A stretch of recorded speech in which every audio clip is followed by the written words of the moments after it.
Yes, sir. A special one from the CEO, stand coming with the spoon. And your boy, right at the South.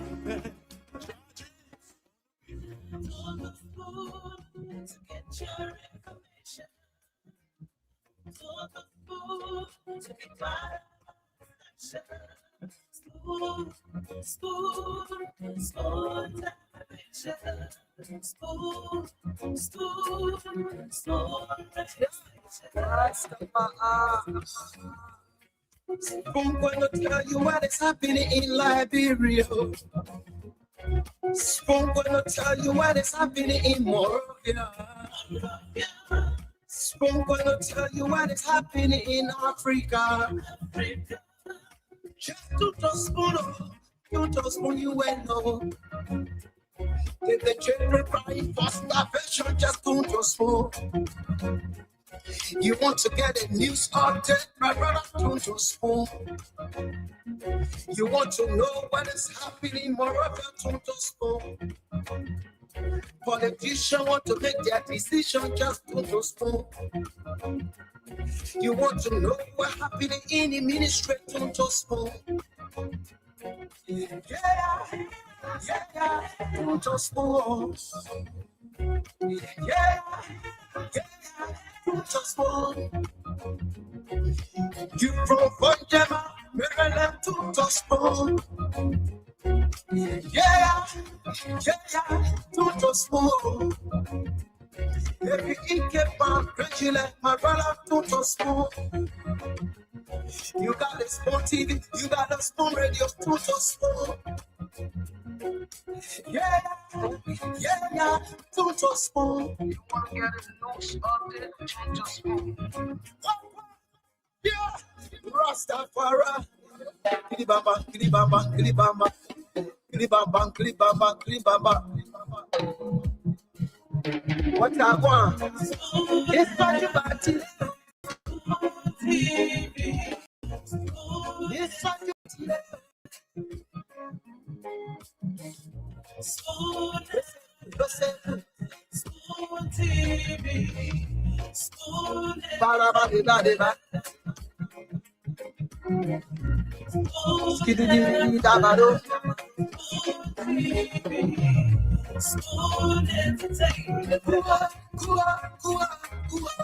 You know, they say everybody get their era. Now what they say everybody get their era. Yeah, who made that song?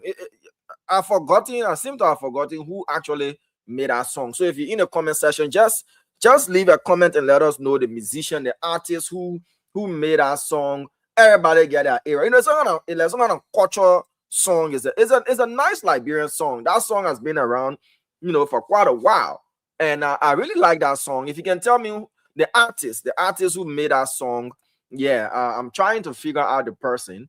Those of you who watching us and listening to us, you can just send me a quick text message, so that I can know, because I'm caught between whether it's Friday the Cell Phone Man or whomever it is. But that song get hit, you know, and that song get meaning. It got meaning. Apart from it being a song that got hit, it get meaning. It get serious meaning. Everybody get their era. Okay, somebody says African Soldier. Thank you, Cassie Johnson. All right, so everybody get their era. Yeah, my era not singing, but you know. But I'll keep the reason, you know, I'm talking about that particular song to kickstart the show. But it's good to be back. 2 days off due to some maintenance reasons and the rest. But good to be back here. This is Liberia's premier talk show. This is the Spoon Talk. As you can see, I'm fired up. Somebody said Thomas Jr. Another person said African Soldier. I was thinking it's Friday the Cell Phone Man. But yeah, but whomever made that song, you made a really good song. That song has serious meaning.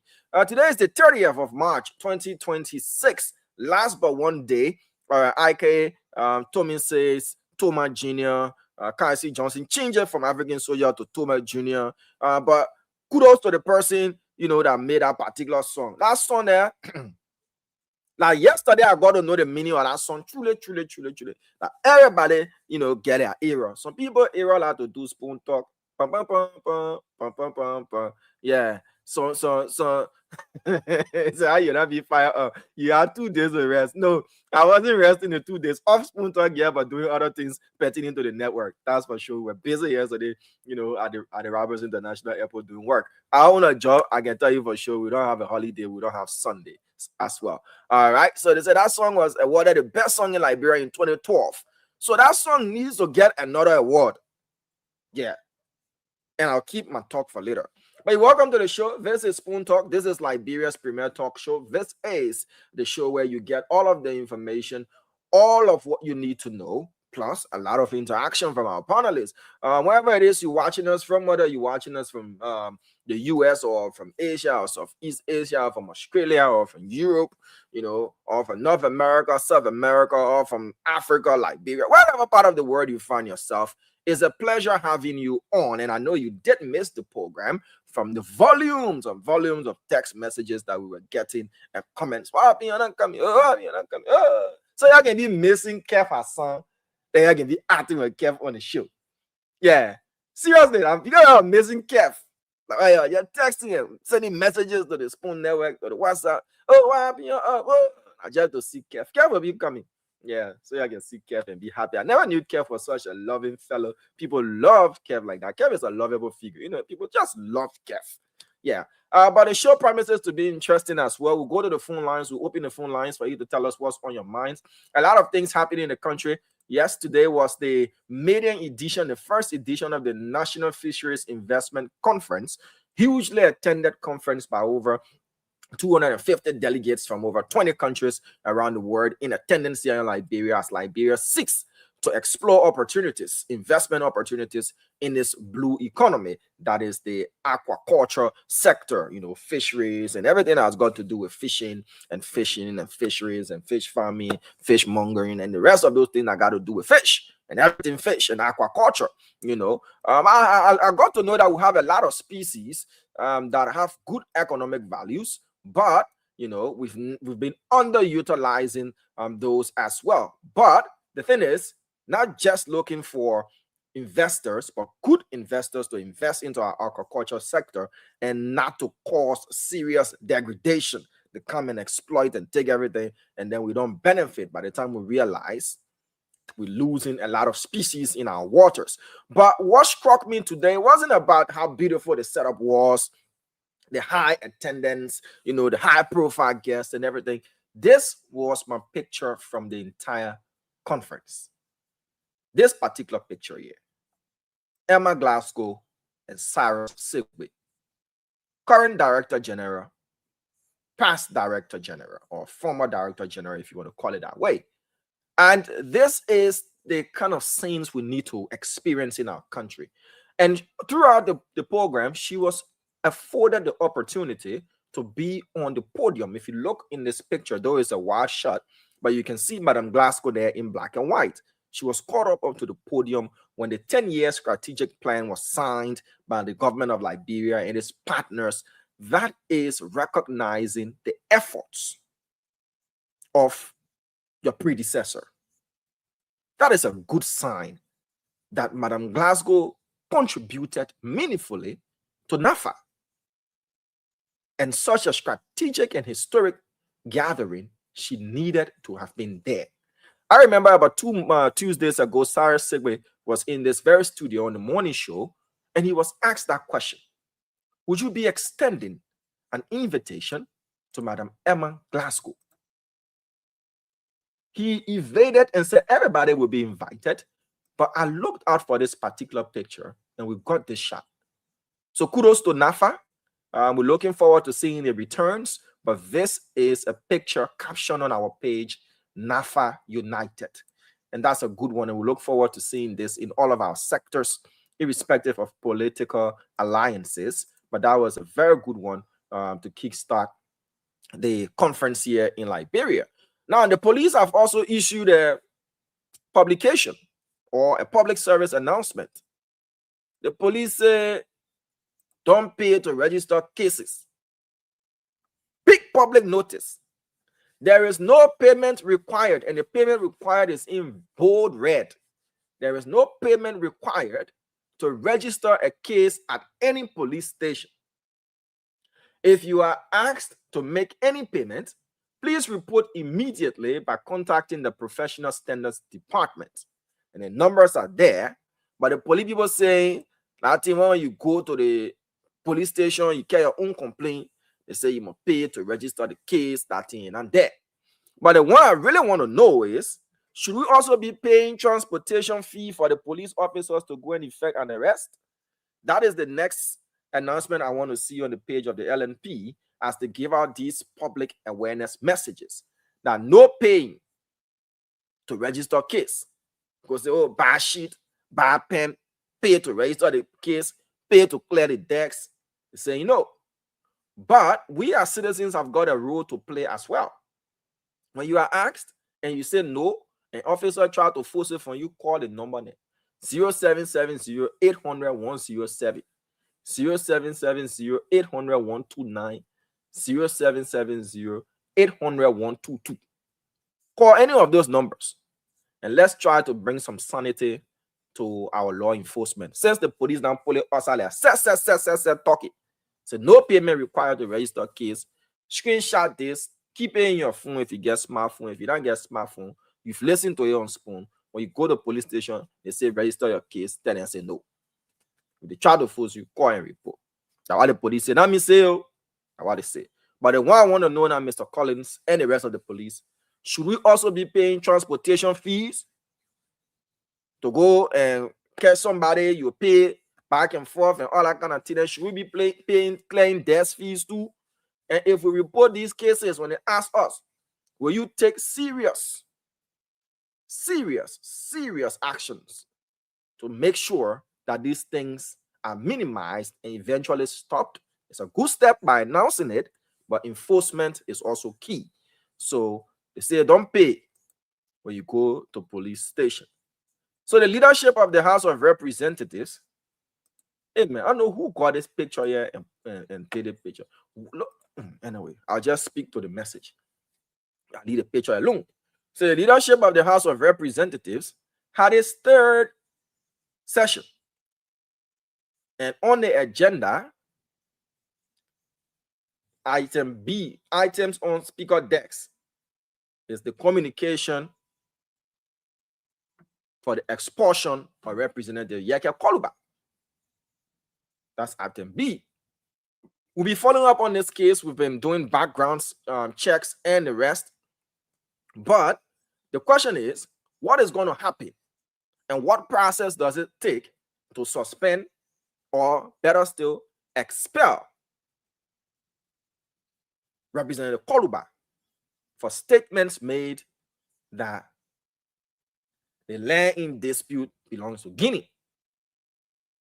So the House of Representatives have also said their leadership in their meeting will be finding out what the outcome will be, what are the particular things are on the speaker desk, whether they will take it serious, whether they will expel Representative Koluba, whether they will suspend him. Some of those who are supporters of the speaker and not supporters of Representative Koluba have been saying that they're going to suspend him for 3 years. 3 years. That's what I heard. One person said, look, we'll suspend Yeke for 3 years. I'm like, what? So you tell me that District 10 will not get represented? And that person said, oh, we'll suspend him for 6 months. Other person said, we're expelling, but we are following this process to know how it goes. Whether Representative Koluba will be reprimanded, whether there will be any punishment whatsoever meted against him, we are following this particular process. The Samuel 12 case is also ongoing. Melvin Jackson, our judicial correspondent, has been following that case religiously. And the Kindness Wilson case, no Kindness Wilson, that whistled the other gear, and the case went to court. The judgment has been handed down. She was fined $375 US for disorderly conduct. So she's to pay the $375, but a lawyer said it would take appeal to the circuit court. So those are just some of the trending issues happening in the country. We'll go to the phone lines for you to tell us what's on your mind. Liberians will afford you the opportunity. 0777 1075 0555 101075. Those are the numbers to call. And let's hear you are 1 minute per caller, please. so that we can take as many calls as possible.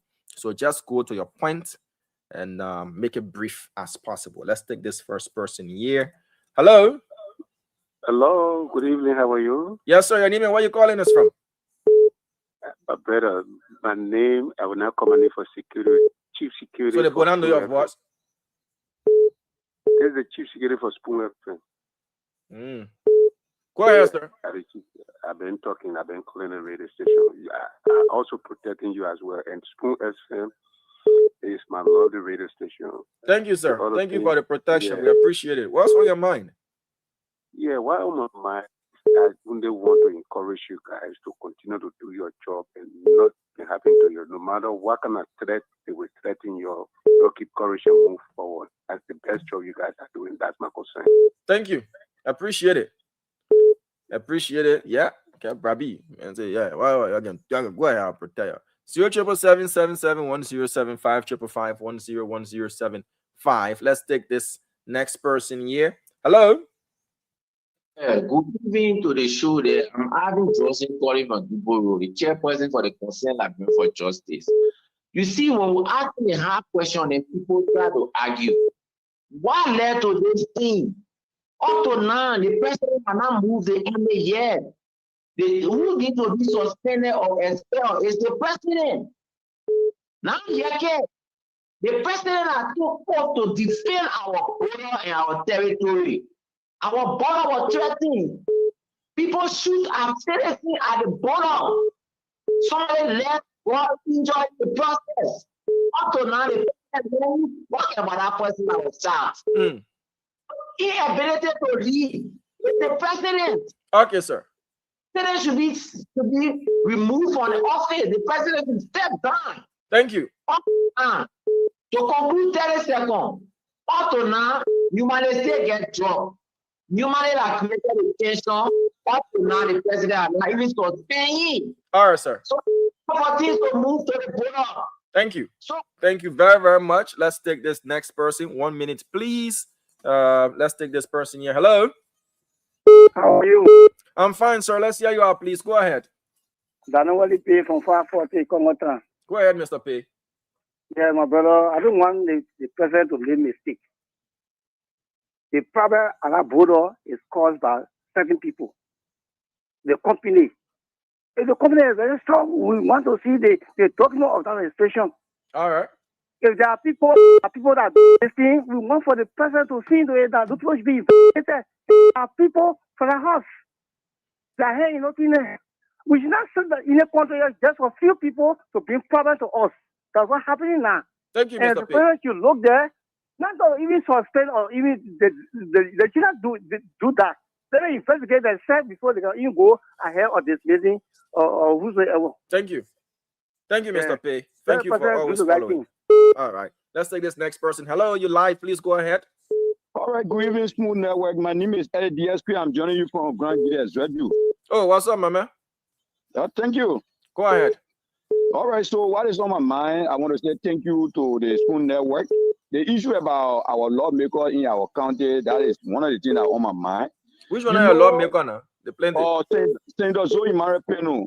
Can you imagine after 20 years up to this time for the senator not to know the plight of the people, sharing teacup with citizens of this country when we are talking about development in the modern democracies that we are living? I see that as a total disgrace and insult to us as citizens of this country. So the Babylon get drink tea? No, I will get other people in the villages teacup. But I customize teacup now, the picture on it, so you can see him and remember the man. Yeah, so that is not what we are looking for now at this time, brother. There are a lot of development we need in this country after 20 years of it being in the House of Parliament. Okay, you understand? There are a lot of things we expect from him instead of sharing teacup, sharing money all over the place. Thank you. Going all the lawmakers, building school, building hospital. Those are things we expect from our senator to do, but not to give teacup and you feel you're doing good for us. I mean, development will come back later. Thank you for calling. Thank you very much. 077771075 055510175. A customized teacups you're talking about. If the guy's gonna customize teacup, I know if many of you know it. It can be blank, empty, plain. When you pour hot water inside and the retina and the drawing everything and count it. Yeah. Some people use mirror and people like Tikwa. Hello. Hello, your name, where you calling us from? Please reduce the volume of your radio. The feedback is terrible. I'm Joseph Bryan. Yeah, Joseph, go ahead. Yeah, my attention is going to those guys that can always ride the motorbike and food to various places. DEA need to get on the road. Some of the guys that can transport drugs for the people instead of food. They really need to check them. DEA is going to be on the road along with the police to get to look for food. But those guys can travel with drugs, some of them. Okay. You mean the delivery riders? The delivery riders, most of them travel with drugs. I went there before and they were doing it. And the man even asked the man to compound the man, the way you were living and doing these things, they never want to in the compound. All right. We need to check them. Thank you. That's a good tip off. Thank you for calling. All right. 0777-771075, 05101075. Let's take this next person here. Hello, you live. Go ahead, please. Hello. Yes, sir. You live. Please go ahead. Yeah, my name is Isaac T. I'm calling from Police Academy. Go ahead, Isaac. What's on your mind?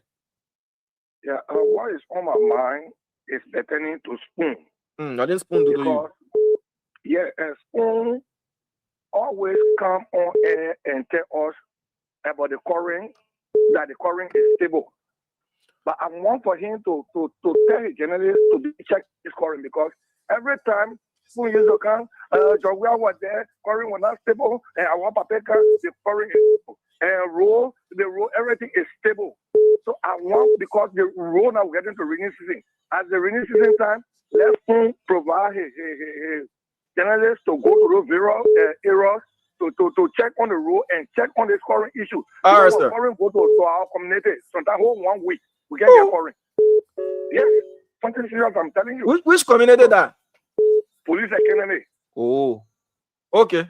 We want a fee, yeah. Alpha, all around. Anything that happen, we get reported, yeah. Even the time the minister say current stable, when we post that here, everything, yeah. So we'll follow it. Don't worry. Okay. You're not facing, huh? All right, 0777-1075, 05101075. Diverse issues on the minds of Liberians as Spoon Talk returns to your radios. Hello, your name and where you calling us from? How are you? This is John Barnett calling from Bata. Okay. I just called to commend you for the show, but importantly, our issue has to do with Yaka Koluba. Yaka Koluba should be impeached for the fact that Yaka Koluba brought shame and disgrace to this country. Lahana, what do you mean by the man brought shame and disgrace? As a lawmaker, if you have nothing to say but the statement he said, or give credence to Guinea, I thought that now Guinea now is capitalizing on Yaka Koluba's statement. That is the eminent citizen, not just honorary citizen, but someone who is in position making such statement. It's not for. I think the lawmaker should be serious enough in order to impeach Yaka Koluba. All right, sir. Koluba does not deserve being in our heart. Thank you. He make more fair out of this country. Thank you. Yeah. 0777-771075, 05101075. And also, as additional information, this is filtering in as the show is ongoing. That Turkish Airlines has announced that its first flight from Istanbul, Turkey to Monrovia begins on the 11th of May 2026. So Turkish Airlines will begin flying to Liberia directly from Istanbul, Turkey to Monrovia, Liberia, beginning the 11th of May 2026. So those of you who travel across the world and you are looking for an alternative airline, well, that's another international airline traveling to Liberia beginning the 11th of May, with economy class costing 1,346 USD.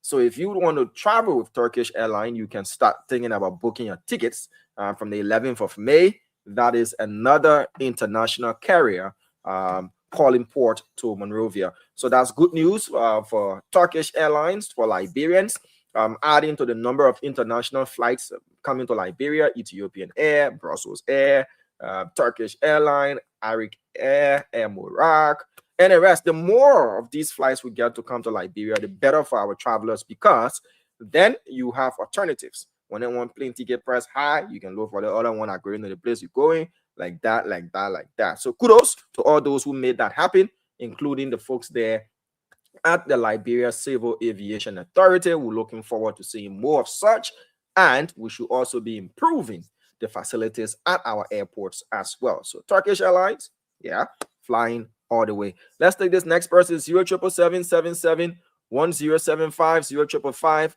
101075. Let's take this person here. Hello, your name and where you calling us from? Good evening. I'm Joseph Nyaplu calling from the Cardwell Basin Street. You're welcome. Go ahead, please. Yeah, what is on my mind is the discussion of Yeke Koruba. What I know is that if they expel him, they create a situation for a by-election.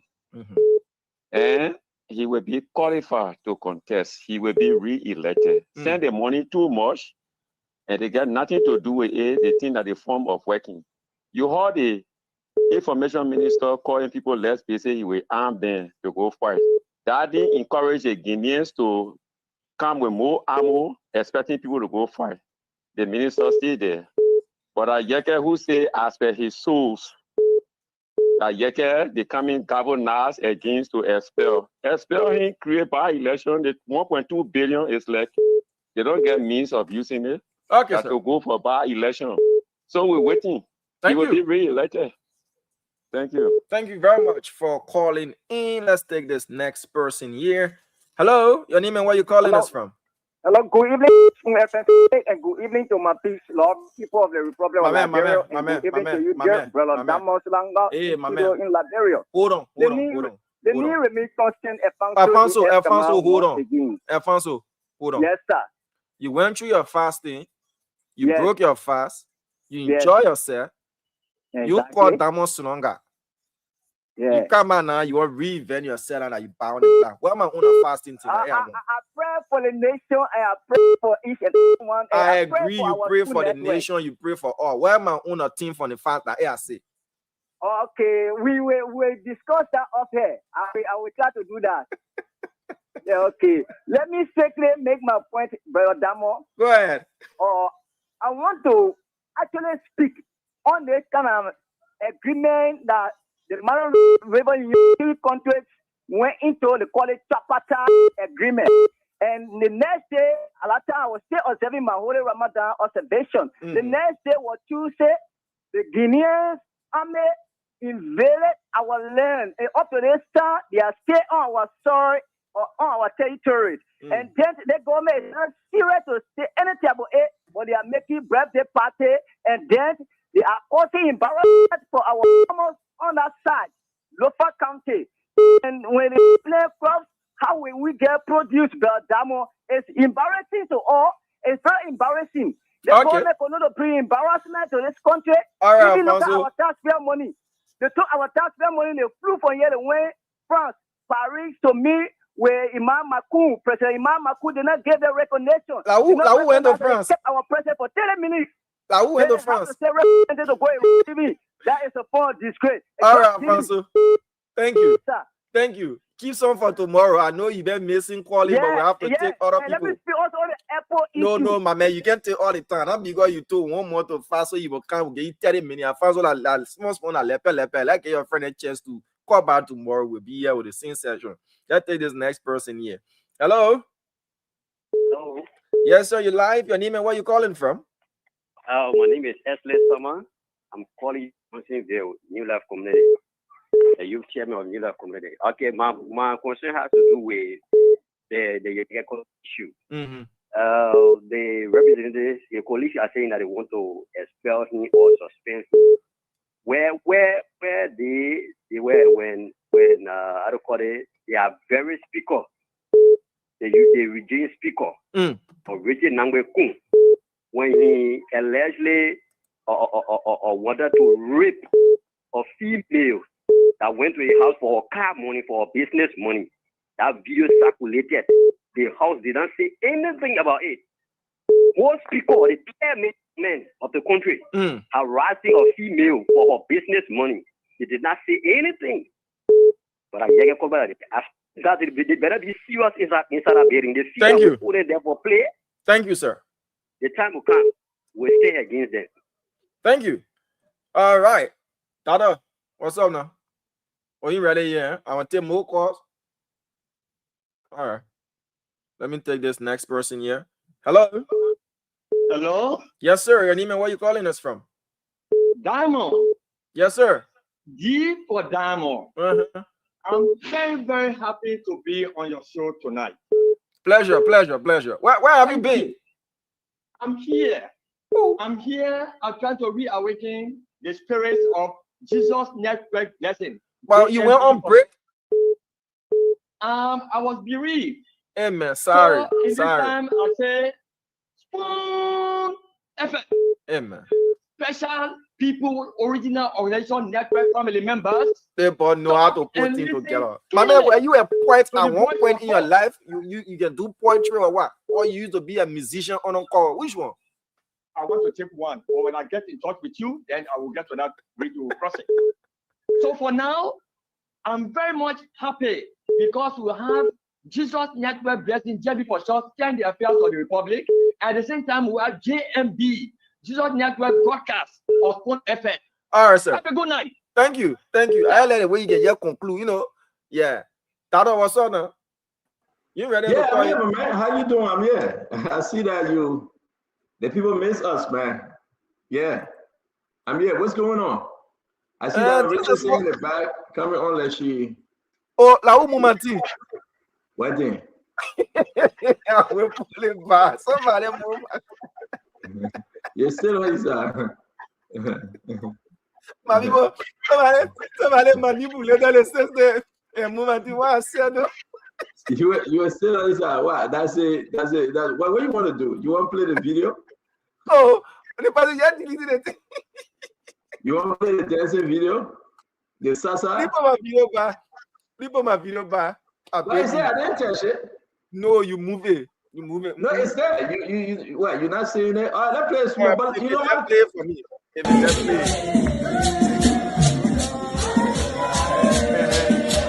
Play now, it's there. Cara, me diz.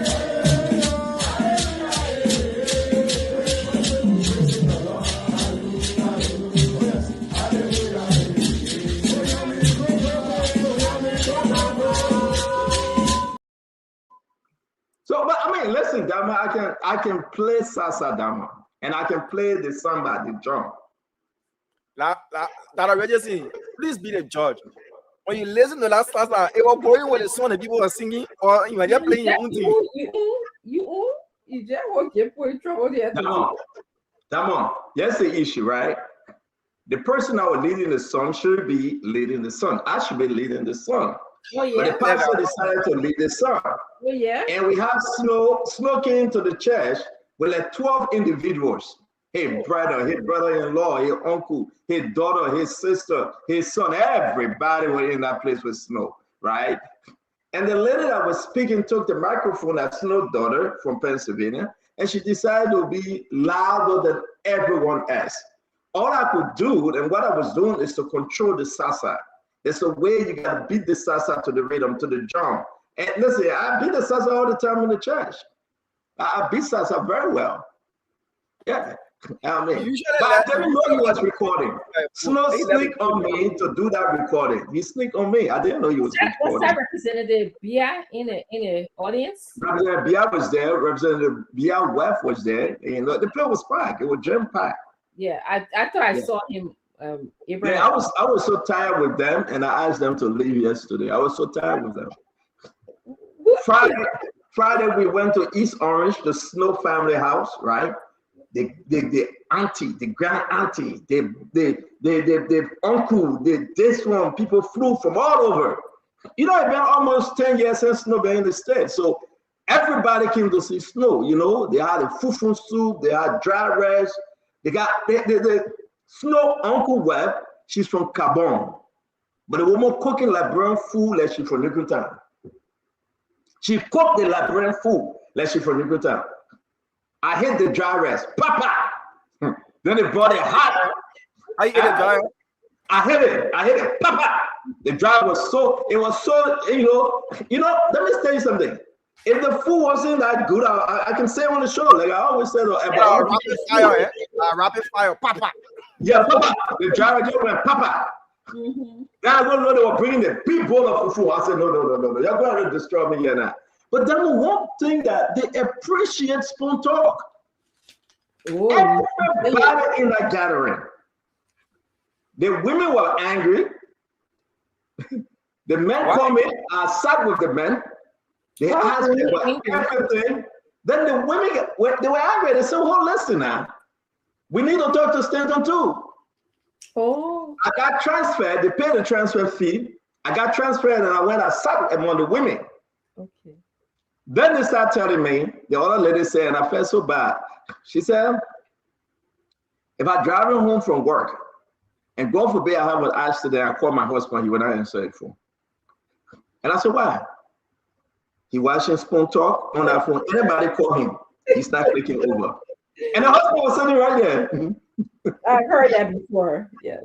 He's not going to click over to answer that phone. Spoon talk must be, I mean, they all have their own story. Their Uncle Sam's story came up, and man, those women know about this program more than you and I.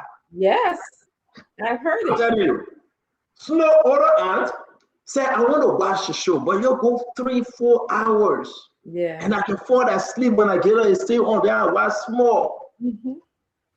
Snow Order cousin says she want to know about Liberian politics. So she want me to teach her Liberian politics. I say, hey, girl, don't bring that other Wahala to me, sister. I beg you. Why you say that Wahala? To teach somebody? No, man. No, I told Snow, I beg you, man. You didn't send it to her, go back. They all over, they can't work today. She said, story, touching, beautiful encounters, but we'll pivot back to the Sasa. No, but we're going to the Sasa. I got to explain about this Snow story more, right? But listen, I've never seen a family welcoming the loved one like I saw it on Saturday. It was beautiful. They play music, man. The woman saw my dance, you know, I was doing the two-step. Oh, man, you're supposed to record that. Slim record that. It's not recorded. I think he has it. He did a lot of tricky recording on me. So I'll be very careful, you know. When you said tricky, what do you mean? I didn't know he was recording most of the time. And he was recording, you know, like this salsa thing, I didn't know he recorded. And it was a beautiful, beautiful, beautiful gathering. Snow gets some sweet family. Yes, indeed, he does. And they love him. And we say hi to all of them. The uncle flew from Louisiana. The cousin flew from North Carolina. The other one flew from California, Maryland. They just came from all over, you know. And they thought I was going to preach on Sunday, right? They said, oh, see, you're preaching on Sunday. We come in like 12 of them. And I'm like, no, I'm not preaching. I beg you, God. I'm not preaching. But the pastor called Snow and pray for Snow. The pastor prayed for Snow. I'm not going to talk about the revelation that came, but I didn't know Snow can fall under the anointing. Yeah. You thought you were waiting. Snow fell under the anointing. He fell under the anointing. Seriously. And you know, I want to invite every one of you, when you're in the area in Williamsboro or Burlington, come and visit the church. You love it. We always have fun at the church. And after service, we went to Red Lobster, right? Long table, like almost 14 individuals. Yeah, I'll call you then. We went to Red Lobster. We ate, you know, but they brought the Red Lobster to me. It kind of changed. And I refused the food. Yeah, it's all about butter and the crab and the lobster and that of the shrimp. I like, nah, I don't want this thing, man. Yeah, can you imagine these guys that say what are the talk politics? They still won't talk. But man, the thing that's been doing is not easy. I'm afraid to go to Liberian gathering. They can capture you. You got the women that complaining to the husband, and y'all let the men come to us too. Y'all let the men come to us too. Then when I sat among them, that reaches almost 7 women People standing over my shoulder. I don't know other cousins. I say, hey, that picture you can't tell we get in trouble. Man, they love me. They love me seriously. They do. And I love the family, a beautiful family. And I want to say, if they are watching, I wish all of them well. I just can't wait again. I believe Snow is coming back this weekend. You know, I'm probably going to hang out with them. He will be in Philadelphia and other places. He will be in Maryland. You know, he got to be hanging out with Dr. Bukle and Kev Hassan in Maryland. And he's going to just, I think he's having fun. After his program, he's having a great fun, and it's all good. So that we just want to see that. But the salsa thing, yes, that I can play the samba, I can play salsa, I can do all of those. The only thing giving me a hard time, that's the keyboard.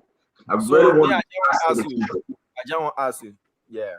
So when you listen to that video, which I know you watch plenty of time, on a scale of 1 to 10, how you grade yourself? On a scale of 1 to 10? Yeah. I give myself 100. But 100 of them, get a 1 to 10. No, but you decide. I give myself times 10. Times 10. That's true to a vote. Yeah. No, we can. I mean, we got plenty to talk today. You can't come here and post it. Why are you trying to afford a voting? That already says she abstaining because she from CMC, then ready to voting in an election year. So she. Oh, no, you talk about that Richardson. Say that Richard, you can. You got to vote. Well, grade me on our salsa thing. Let's play one more time, damn. Let's play one more time.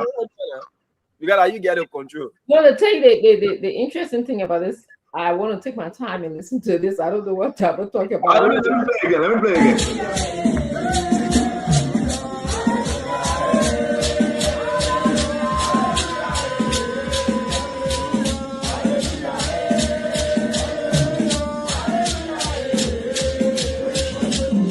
We praise you, Lord. Hallelujah, hallelujah, hallelujah.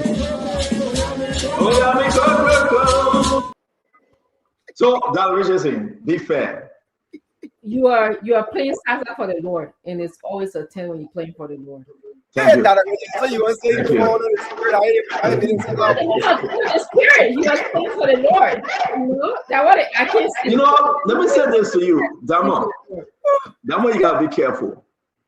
So King David, he was celebrating. Dama, King David was celebrating. He took off his clothes. He was dancing in the presence of the Lord. He was under the anointing of the Spirit. He took off his outer robe. He was celebrating. He went among his people. No shoe, nothing. He danced like a commoner. His wife was at the window tower in the palace, and she looked at David. She said, "You're a fool. You dance like a slave. God punish her." God punish. It's in the Bible. The issue is that you are celebrating God. It's not about man praising you. The praises, all honor and glory go to God. Yeah. So, Damo, I'm afraid of you. Be careful how you got into that. You are using this nothing. You're a drummer in a church praising God, but you can people. You're in a drummer praising God. It's a possible I put that to praise God. Dama, all praises and honor is to God, not about me. So if you condemn the praises that were given my Father in heaven, Dama, I must decrease and the Lord increase in me. I must decrease, the Lord increase in me. Only God should be seen, not me. So look beyond me, look beyond me, Dama, and give praises to God. We were celebrating. That was impressive. I want to welcome all of you, man. You ask everybody to get see your score. Okay, go ahead on a score. No, because I'm the NEC, so I can vote. Look at trouble here. Look at trouble. You anywhere? Yeah. I'm thinking, man. But yeah, you gotta you gotta put the camera up because we see your leg, your drag leg, yeah. But let me say to you, Damon, when I'm in church, I'm not ashamed. I'm not ashamed to praise my God. I'll never be ashamed. Damon, I mean, when I was joking. What? Yeah, what he said? He was talking. He was not praising God. He was talking. So you are just talking in the chat. Are going different way, and they saw going different way. That must scare them before they start relating. We don't operate like that. Yeah, we can operate like that. We operate in a very liberal space. As who sent me that video that he said send me the video, he said I'm agreeing that he already being closed door. But we won't close the door. Yeah. Only God will be seen, not me. When they say yummy kro, yummy kro, hey! Then again, we're invited to the church. Come to the church. I beg you, yeah. You think this? But guys, no, we got Richardson. We got a lot to cover since that one went Friday, Saturday, or it was on a Saturday. I've been off 3 days, right? Friday was when we had the autism group talk. Saturday was your Friday, right? Yeah. Okay. Yeah. Okay. So we're having a great time. Yeke, welcome to the show. I see that your internet giving problem. Do you have Starlink, Yeke? Oh. The main internet giving problem. This time you should make you a salesperson center. Is that the phone he's using? Somebody calling on a particular phone. So internet.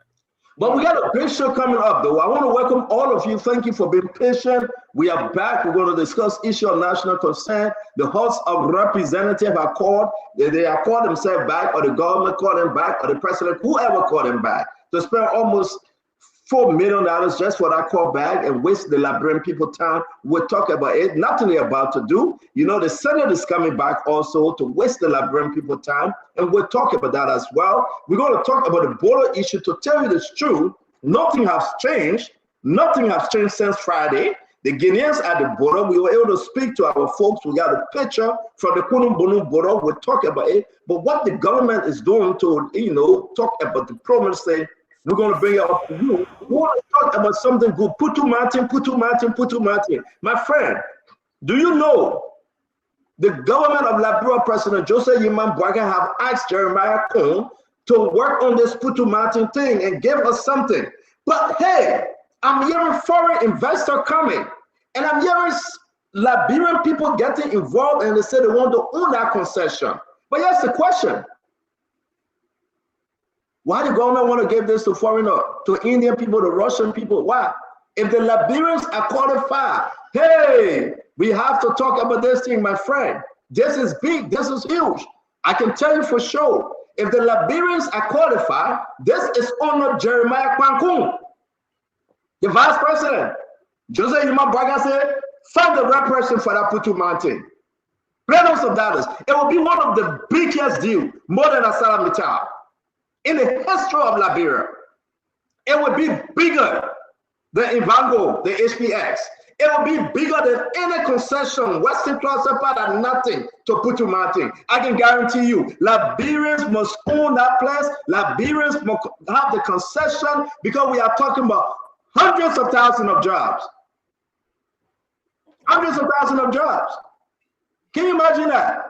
But we are hearing, I'm going to talk about the different company involved, because I am too much involved with this Putu Martin thing.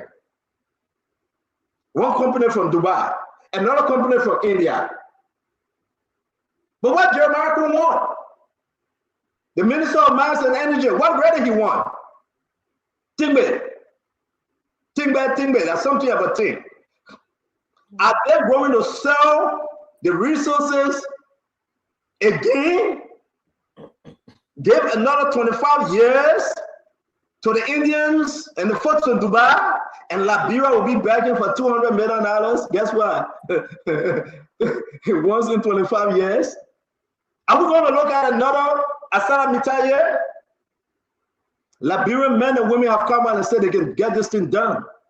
Government, how much you want? Government said we want $40 million just to get started. They said no problem. But what discussing, folks?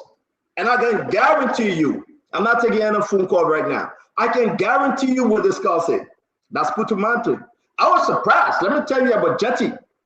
Jetty saying that upon the agreement, Jetty Rubber, Dr. Richardson, he's going to be manufacturing tire in Liberia. And look at this government getting serious. And I think that we need to talk about Jetty Rubber, talk about Putu Mati. Let's listen, guys. I want to talk about the goodness of the country, not party, not CDC, not Unity Party that fighting among themselves. I'm tired with the headache. No. Most of all, the president want to get rid of your cat. But my fellow Liberians, though, it makes sense. You expel Yeke, you open the election, and Yeke run again and be Unity Party. Then the government end up wasting $5 million. The government end up wasting the Liberian people time, useless House of Representatives. You expel Yeke because Yeke said the Guinea people take the border. We play actually what Yeke said. We play that play. So who wrote the letter? The Gregory Coleman. All the agenda scheduled for tomorrow. Gregory Coleman requested an investigation on Yeke. Is he allowed? You hearing that the Attorney General, what's his name? Oswald 12, saying what Yeke said, you cannot charge him for it. But the government wasting her time. That's a righteous thing. The government is saying that we must get rid of Yeke. What's the underlying factor in getting rid of Yeke? You created a monster, live with a monster. You created Yeke. You created him. You created Prophet King. Now you lock you up for 6 months. You created them. That today Yeke saying a bad thing. But what the Guineans are saying though, we'll be speaking to some members from Guinea, some of the military representatives for Guinea. We'll be calling them to be speaking to them. Look, Damo, where you running? Damo, come by. Look at Jacob in studio. So I want to say to all of you guys, we're going to be having a massive bush show today. And we want to have you involved. A lot of other stuff happening in the country. Fishery.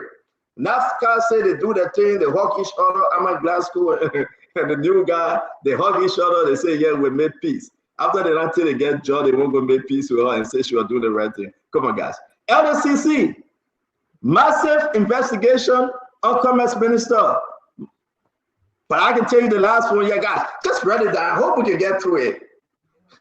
Francis Yumani is on investigation. President Bouaka have asked Francis Yumani, he have asked folks to investigate Francis Yumani because of his involvement with the border situation. The president is seriously serious and he wants that to be done ASAP. Therefore, Francis Yumani, what Francis Yumani is doing right now, he's in some hot Chico honey iced tea. Francis Yumani have asked to resign, and the people say, no, my man, don't resign yet, too soon. Wait till after the investigation. The company in Lofa that involved the brother of Thomas Fala, the deputy speaker, and Francis Yumani, those allegations are huge. Those allegations are huge. Big allegation. Francis Yumani is in some serious water, and I can guarantee you, I don't think he will stay there. President Bouaka will fire him. President, yeah. It's all about Francis Yumani. What we are hearing, the allegation on him. He's under a massive investigation. It's all about Francis Yumani. Everything you see happening, it was because of the greediness of some folks in the government. Because they're greedy, they want eat, they want money. The last thing I want to add to the conversation today, do you know that the government is operating on the $6 million now just because of the situation at the border? $6 million. The president had to go to the Senate and beg for them to reallocate some money. $6 million. So guys, welcome to Spoon Talk. We're going to have a beautiful show today. Anything I left out, who will be the next NEC chair? You know why? People saying Josiah Joker. Josiah Joker got his 2017 clip. We'll play it today. The message of we are now a president, not even a 6-year-old will recognize Jovia. Is that a man you want to make the NEC chair? And that's my friend, though. But we'll wait and see the decision of the president. I know who the president is going to pick. I know who are in the running. I will say at the appropriate time. But I want to say to all of you, don't us. The Samuel Toy case is a big one. If it doesn't fit, you must acquit. They are asking for the original receipt on Samuel Toy that reaches it. The government can find it. The government cannot find the original. Yeah, why are you dealing with the receipt? Yeah, let me bring you in. Let me start the fast one. Yeah, let's start with this thing. What you doing with the cemetery receipt? I thought you had the original receipt. Missing. I thought you had the original receipt. They said they're looking all for the receipt. The receipt is missing action. The original declaration, so you know you go to the bank, right? You make a deposit or you withdraw. That slip. I don't know. You know what, guys? I missed the show so bad, and and I so angry with Snow because he took me off my spoon talk. I told you not to come back here. He shouldn't come back to me no more. I told Snow not to come. I told you not to even call me, but we'll host him tomorrow. We'll hear from him tomorrow. So let's welcome every one of you to the show. I want to say thank you for joining us. Dr. Richard says it's always good having you. Yake Koruba, as always, it's good to have you. The Dr. Emmanuel George. You know Dr. Richard and Dr. George family, they all had a doctor degree business. I don't know what the both thing will do. You'll go to board and get master, doctor, PhD. Then we'll look at the bank account. Chelsea, let's. You're a mentor, my Emmanuel, Dr. George. Okay. Yeah. They put all the doctor degrees, so then I get $2 in the account. You only got $2 to take it. I take you. Yeah, you know what I'm saying? Even the woman I say you better get more money than Dr. George. They make her do all the overtime before you can pay the bill. We're clear you that United Party agreeing. No problem. Yeah, what's going to get it, Dr. George, Dr. Bufflet, Dr. Richardson? You don't get a doctor degree to make money. You get a doctor degree to impact knowledge and transform. Okay. That's another way E. Chelsea, that's another way E, right? Look at that. That's another way E. Listen, you pass 50 years, you go to 60, 70, you'll be old like Uncle Sam. You talk about imparting knowledge? That money will have money move the world. Listen, I beg you, man, again. Money versus contentment. Which one would you choose, money? Money versus what? Contentment, peace. I choose money any day. Stanton. No, you can play that video of me on Sunday playing salsa. Where that video at? Hey, but you know I can't lay on the show, can't talk about salsa again. You leave that video small now. You leave that video small. That video is the most powerful. That video is trending, but hey, I want to say welcome everybody. Chelsea, can you hear us? Because it's look that you muted. Can you hear us? We're not hearing you, my man. Oh, you want to call with Simon Tway? All right, they're talking to Simon Tway. All right. You on the call with Tway? Talk to Tway now. I'm not on the call with Tway. Oh, you bastard. Don't allow me. You bastard again. And that's why the people like us, but we want to say, welcome to Spoon Talk. We're going to have a great time today. Dr. Richardson, you do your intro. I got to change this. It's very hot in here. It was cold. I came in here. It's so hot. I don't know. So again, I just want to just flip this real quick to be comfortable. But I want to welcome all of you. Sorry that we missed you for 3 days. We had to readjust. We got a lot on our plate. We'll talk about Putu Mountain. We'll talk about Jetty Robert. We're going to talk about Uncle Sam. Guess what? We have the report, and we'll bring you update. The people are still looking for charges for Uncle Sam. It's kind of crazy, right? And we'll talk about all other stuff. The Yeke and the House of Representatives issue. We'll talk about it. We're going to talk about the cemetery case that came up today. We'll talk about NAFA. I think they have a big program to do. We'll discuss it. We'll talk about ANC. We'll talk about CMC. And guess what? Sir Joseph launched his party. Convention was here. He is now officially a political leader. Sir Joseph, PAP political leader, Sir Joseph. I'm disappointed. He sent invitation to CEC. They refused to appear. I think that was petty. Yeah. I think that was so mean. That wasn't right. He sent invitation to all political party. United Party appeared through the Secretary General, Amos Tway, but CDC said they ain't coming. Hey. And when I reached out to CDC said the man said 1K, so we won't go there, okay? That's why we appear. That's the excuse. No, seriously. That's what they gave me. They said the man said, Joe, we are in all 1K, so we're not going there, okay? So we didn't go there. But I Richard, you're welcome to the show. It's you know that's not true, right? I want to. My man, I hate when you do this. You alone not in CDC. I talk to people over you, and that's true. And when I was talking to them, but don't we shouldn't argue now, but please don't do this. When I was talking to them, your brother Kev was on the phone. So careful, may you share and say, yeah, that's true. Okay? So don't kind of interrupt and say that's not true. I don't talk to you all day. I talk to people over you in CDC. Go ahead, Dr. Richardson. Yeah, I want to welcome Liberians to the show. I know you guys miss phone talk, and Stanton, you're very right. Every time I go into a gathering, I see Liberians. A lot of times they're talking about spoon.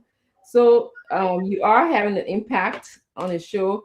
Having been in this country for a long time, there was a time when I used to wonder, we used to scramble to get our information about Liberia, but at least this time around, we can actually say that we have a station that we can get information from and make our own informed decisions about the information we receive. So I want to say kudos to you, Diamond. Kudos to the Spoon family for, bringing information to us. So welcome, Liberians. Happy to be back. It seems like we have a lot of things to discuss today. I know one of the things I'm interested in discussing will be about Mr. Representative Fiyeke Koluba. A lot of people are talking about maybe your stay or removal or expulsion from the House of Representatives. I'm sure you're going to share more light on that topic. I'm also interested in knowing more about the Putu Mountain. I'm also interested in knowing about the border issue. So stay tight, hang tight with us. We'll be able to come back to you to bring you more information.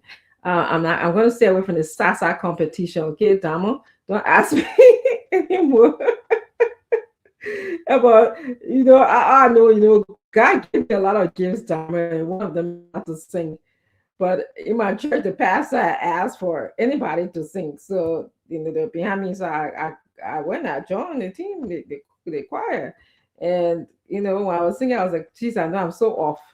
And they told me I was singing for the Lord. So what I can say is, CEO was beating his Sasa for the Lord. And maybe how he beat it, that either you were in top beating it for the Lord. So that what I can say about that. But it's gonna be a good show. So hang around. Thank you, Dr. Richardson. Representative Koluba, you can just give us your opinion. If you watch the Sasa video, I know you want to give your comments on that, because Sasa, it's a traditional instrument there, Central and Northern Liberia. So you know much more about Sasa. Then any other thing that's on your mind, you can talk about those before we move to Dr. George and subsequently Jefferson Chelsea. Please go ahead, Honorable Koluba. So I just want to say something very quick. I want to announce to the public and supporters, the people of the country, the people of Liberia, the people of District Number 10, that Dumuya is my personal friend. I owe no respect for Dumuya being my personal friend. Alpha Conte is Joseph Barker's personal friend. And he told me that I supported him doing the campaign. So Dumuya is my personal friend. And I decide who my friend will be. So Dumuya is my friend. I appreciate it. Who ready for it? Nobody can help me. I've not done anything wrong. So that Zogo that went and wrote a complaint, he wasting his time. He should be doing better thing to find a charge for harassing Samuel Jackson, keeping Samuel Jackson in jail, against his will. Up to now, he can't find charges. I'm referring to Gregory. Gregory is just another common Zogo. He can't do nothing to me. And I wait forward for the investigation. But the Liberian people will know my side. The security implication they're talking about, when I read to explain my side to the Liberian people, the country will shake. The situation in Lofa is very serious. It's not about digging down. It's not about land. That's just like 30% of the issue. The 70%, Mr. Bwaka, know what is it the 70% is. So let them investigate. Then the national security issue that they don't want to hear, the Liberian people will hear it. I'm not afraid. I'm composed and wedded. So how long you and Dumuya been friends for? Because I'm interested in one. Friends for the longest. Oh. I know how many times, how long we have been friends for, but we are friends and I appreciate the friendship. Like Joseph Barker appreciate Conte, former President Conte friendship. All right. Thank you. Dr. George, who's your personal friend too? Friend of presidents, are you? My personal friend at Stanton. When he beating the Sasa, when he played the Sasa. Because just I'll just only as my cousin, okay? As to how long they've been friends for, Oh, yeah, but I mean, Representative Koluba is from Lofa County. He has the right to select who his friends are. But look, tonight I look forward to the conversation, especially the issues surrounding the expulsion or whatsoever of Representative Yeke. It's not because he's on the show this evening, but I think that the conversation will be robust. We'll look at it from different angles as we go into that. We're still concerned about the issues around the Guineans being on our land, and hopefully that issue will also be resolved. But I'll end by saying good evening, Liberians. Good evening, Stanton. Good evening, Dr. Richardson. Diamond, good to have you around. And Jeff, you always making out to boil our tongue before we call your name. Make it and go take that test. And start wasting time. Test your pass, man. I got go take the test. So we also say good evening to Liberians watching on Facebook, YouTube, and those in Liberia and around the world. Thank you, Dr. George. See you. I'll turn it back over to you since you're here now, Jefferson. Is Jacob in studio? You said he was coming. Yeah, I'm trying to set him up. So thank you very much, Dama. Thank you, guys. You know that Dama is the managing director, second to Madam Titi. Madam Titi is a CEO of Spoon Network. Again, we like to say, if you want to do your business and you have Dama contact, we'll read his number up. The one available, you can reach out directly to him. If you cannot reach out to the business office, we do appreciate Damo and his entire team. Thank you very much, Damo. Yeah, Joseph Chesson.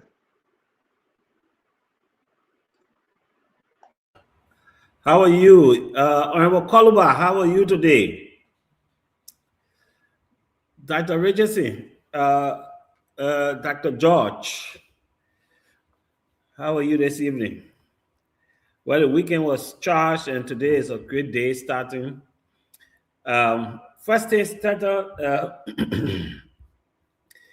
let me clarify that we've spoken with the chairman yesterday of the Congress for Democratic Change, by extension, the Coalition for Democratic Change, and he has not or did not receive any letter of invitation for the PAP inviting him to that program. And so that's why the CDC was not present. And today will be a crucial stand so that we further discuss the aggression on the Liberian soil, Yake's issue, and all other topics that you mentioned. And this is good for our country, Liberia, to move our democracy forward and to ensure that the right thing is done. So we look forward to a very good show today, Stanton. Thank you too. And I saw you playing the Sasa. But I asked one Pastor Omar if this Sasa is well played. They said, no, that's not meant to be. You're knocking that Sasa. You didn't even know what you're doing there. So, but you will learn. You will learn along the way. So, my Sasa playing, you compare me with a Basel native Omar. Seriously. I don't make sure where you are doing it right. You compare me with a bad woman or Omar from Lofa. Yeah. There's no comparison. They will play better than I do. Oh, okay. But you know what is so important? I am playing to the glory of our Lord and Savior Jesus Christ. So all glory and praises belong to him. I have decreased my height for God to be glorified. So that's why I'm playing. You know, I asked you can preach. No. Don't say no. Don't say you ask me. But let me bring in our brother Russell, Winfred Russell, and that of the CMC Jacob Jala. Brother Russell, we're gonna hold you guys there because you came late. There's no opening for you, so we're gonna welcome you guys. We got to jump into this conversation. It's very important today. But let's give you 30 seconds. Let's be fair. Let me give you 30 seconds and give Brother Jala 30 seconds. Thank you, Senator. It's great being on here after. Okay. Can you guys hear me now? There was some feedback. Okay. It's great being on here. I'd like to say hi to my beautiful cousin-in-law. You're wonderful. You're radiant, and it's always great seeing you on here. And to all of the people who are watching and listening to us, I'd like to say welcome. And it's great being in your homes and in your various spaces today. Looking forward to a very healthy, productive conversation after a long hiatus. So I know there are a lot of things on the docket for all to discuss today. So great seeing you all of my fellow panelists as well. I'm not going to mention you all by name. I can only mention my beautiful cousin, Dr. Richardson, by name. Thank you. I think we got to put certain rules down in the chat room, but we'll do that quietly. Jacob, CMC Jacob Jala, welcome, my friend. Yes, thank you very much. After a kind of long break, we've been away for a few days. Looks like the whole year being away from Spoon. I think the population was kind of missing the show a lot, especially a lot of hot button issues popping up all across the weekend. But again, I'm happy to be back, and I know it's going to be a very enjoyable show today. Many things happening, and we'll try our very best to get our teeth into some of those issues, share our perspective on this great show. Thank you. Jala, how is Sandro Johnson? Is he still a member of the CMC? So you want us to leave the conversation I will get scheduled for today and get into the other conversation? No, I just want to ask you. I'm just asking though. If that's what you want us to do, let's do it. No, that's not what I want. I just wanted Jala to speak to that. That's all. So Jala, can you answer him? Then we'll move. Of course, yeah. Sandro Johnson, former Senator Sandro Johnson, is still a legitimate member of our party, and we are proud of his membership. He's done great work for us in Bombay County, and of course, we enjoy working with him. Thank you. He's a Liberian, isn't he? Yeah. And the CMC is, of course, open to all Liberians. That's right. So his ideology sync with the CMC that he supports the president, but yet instead he wants to unseat him. Does that make sense to the CMC? You know, the CMC is about supporting the president. Why you want to unseat him? Because you stay on the show and tell he supports his country. He supports his country. No. He said he supports the president, but that's okay. Yeah, I don't know if you guys come here. I'm familiar with this whole Dazzle something. If you want to talk to Dazzle, we invite him on the show. Yeah. I believe that Dazzle, in his own way, he can speak for himself.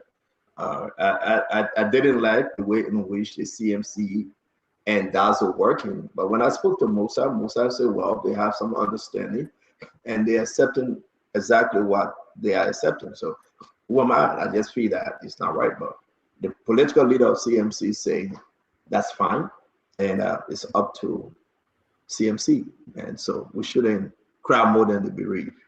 But I'd like to say something in passing. There was some back and forth with Front Page Africa and the government of Liberia concerning what the ambassador, the French ambassador, said. We will come to that at the side of the clip. So guys, give it your best shot though, because once we leave the topic, we're gone. It's a lot to discuss today. Before we do that, just off the script, let me ask you, the next NEC chairman, we were talking about Josiah Joquette, right? Do you think this statement from Josiah Joquette 2017 should allow the president to appoint him as the next NEC chair? Let's take a look. Back to Josiah Joquette. My president. At first, I interviewed him and he said that he will not accept the next president of the Republic of Liberia, which are supposed to be George Weah today, announced by the National Election Commission. Now, Mr. Josiah, your standard bearer, Ambassador Joseph Liman Bouaga, just announced that every partisan of the United Party should accept the fact that they are loose.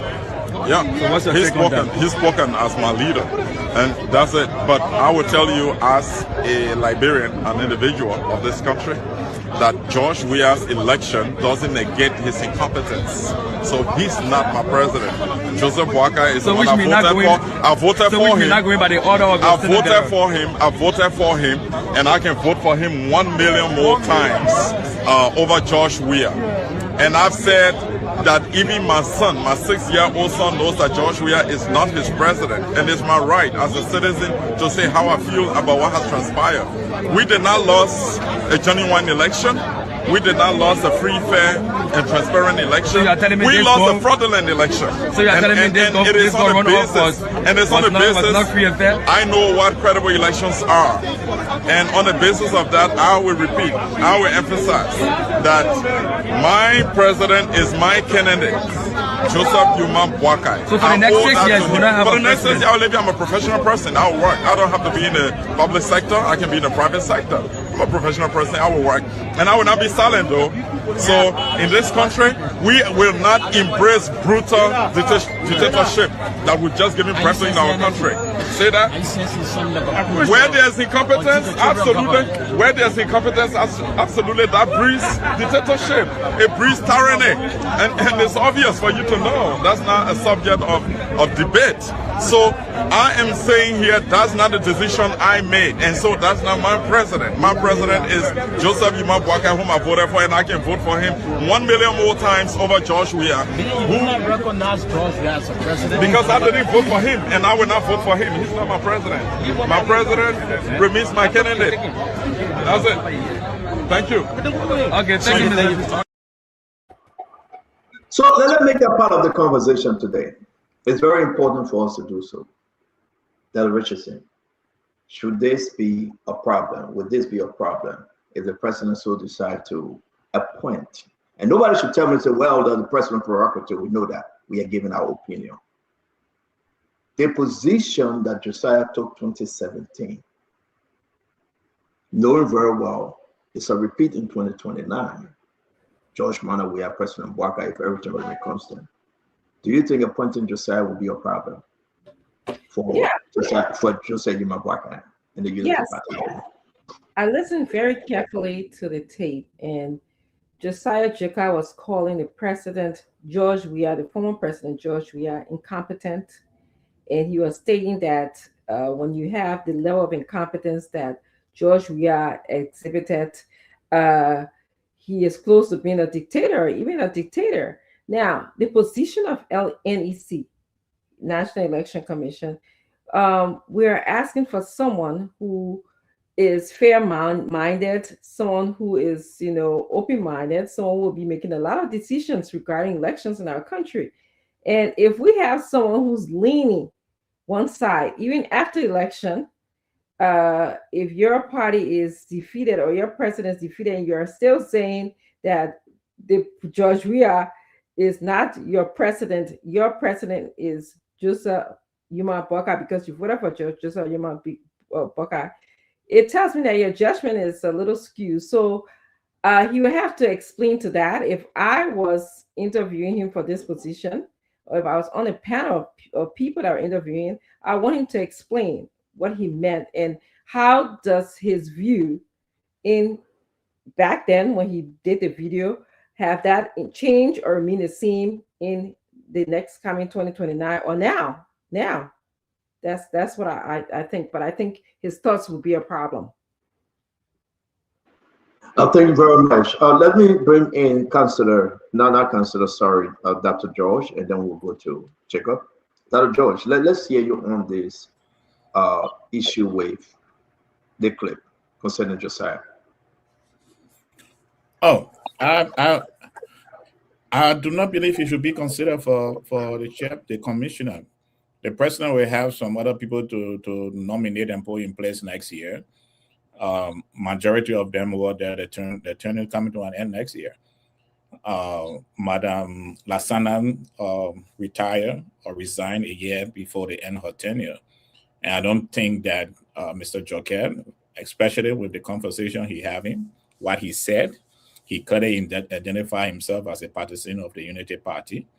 He clearly showed that he's loyal to the president. His loyalty lies in a party and a president. And I think that it will not be the right thing to appoint him to that high position. There are some people in the Unity Party, or maybe may have sympathized with them, that I believe they can consider. You have Tianangwe. He was there in 1997. He has been in different positions. We don't want to recommend any name or put out any name, Emmanuel. Let's just stick with what we are talking about. So you think no? Well, there's a saying there, Doug. I said no to him. I'm going to give them the opportunity to think about other people if they are not thinking about them right now. Thank you. Jacob, I mean, you have seen this clip over and over. And if Unity Party take that position and say we got a hardcore, and that hardcore we got is Josiah Joker. We care less, we're not listening to anybody. Well, I mean, you think that we will be facing some serious problem here? Again, thank you, Stanton. Again, I bring you greetings from the CMC. So now, I listened to Joker, and again, I was around the campaign of that year, 2017. But just listening to that rhetoric, I would roundly, soundly disqualify Josiah Joker off the bat. Now, it's not even a difficult decision. I think it's so obvious to me that he's profoundly unfit. He's clearly unfit to head the National Elections Commission. And to even consider that as a possibility, I don't know whether that's the case or we're just in the realm of speculation, but I think it's off the question. It's clear that Josiah Joker is Unity Party radical. And to even make that kind of comment as a Democrat is off the mark, because some of us have supported candidates before in presidential elections, and those candidates were unsuccessful. But whoever wins in the democratic process, we are Democrat, we believe in the democratic, we believe in the democratic will of the people of this country. We stand by the will of the people. Joe Barker lost, some of us supported in 2017. George Weah won. We respect George Weah because he enjoys a legitimate authority under the Constitution in a democratic process. The Liberian people voted, and we respect the democratic decision of the Liberian people. So let's make progress. So you think Josiah would be too hardcore? Whether he would be what? I said let's make progress. So you are not if the president considered Josiah for this position. No, I think the president should dismiss any possibility or any recommendation whatsoever about appointing Josiah Joker as head of the National Elections Commission. That would be dangerous for the democratic process, and that will lead to wholesale rejection by all stakeholders. I don't think the CDC are going to, all stakeholders who are even independent will laugh at that kind of suggestion to make Josiah Thank Joker. you. Let me bring in the representative, district number 10, Mosserado County, Representative Yeka Koluba. Stanton, I think everybody got a political side because if a bishop go to the polling center or to the voter registration place and go to obtain a voter registration card, that means he know who he want to vote for. That means he's a politician. The only person I don't have a side is the person I don't have a voter registration card. But you know, everybody got a right to allow what party they want to allow themselves with. But for him, the statement he made, can this man be a real election commissioner? He cannot. He are already taking a side. And those kind of people, you can't appoint them to the kind of position, Stanton. We are looking at 2029 to be one of the biggest elections ever in the history of this country. So I don't think people should be justified. Because we were in the opposition, we fought with our blood, our sweat, and everything to ensure that Jahab, former president, we are 10 over. That had Joseph Barker and people should 10 over. Yeah, I hope they don't make any mistake to do anything. Thank you, Yeke. Mistake to do anything otherwise. Yeke, thank you very much, Representative Koluba. Thank you. Let me bring in Jeff. Jeff, let's hear you. Let's hear you. This thing been trending, so let's hear your side. Well, Stanton, I listened to the video. I listened to Joker, and look, Stanton, you know, Dr. Martin Luther King said in one of his speeches, he said there's nothing more dangerous than sincere ignorance and conscientious stupidity. He also went on to say that we have a responsibility to be intelligent. I don't know about you, Stanton, but I have never witnessed this degree of sincere ignorance and conscientious stupidity in my lifetime when I listened to what Joker said. So it's to tell that Joker is not even around the thought of heading that entity. No, the National Election Commission has laws. There are new Election Commission laws that were enacted. It says that no commissioner, election officer, or employee of the NEC shall be a member of or affiliated with any political party nor canvass for any elective office. So Joker is clearly not in the question. The law is clear. Joker is nowhere near the question. The law is clear. This is a country of law, and Bwaka cannot break all our laws, especially when it comes to the National Election Commission. If it does that, the very Election Commission law tells us that a citizen can petition the court to put a halt to that, or a political party. So there are too many remedies for the Liberian people against Joker being nominated to that position. So it's almost impossible. I think just speculation. Thank you. The issue is that a lot of strange things have happened under this government. We all know that. And the reason why you cannot leave no stone unturned, you just can't. Because you know why? Strange things happening under this government. Turning position was strange, right, Yeke?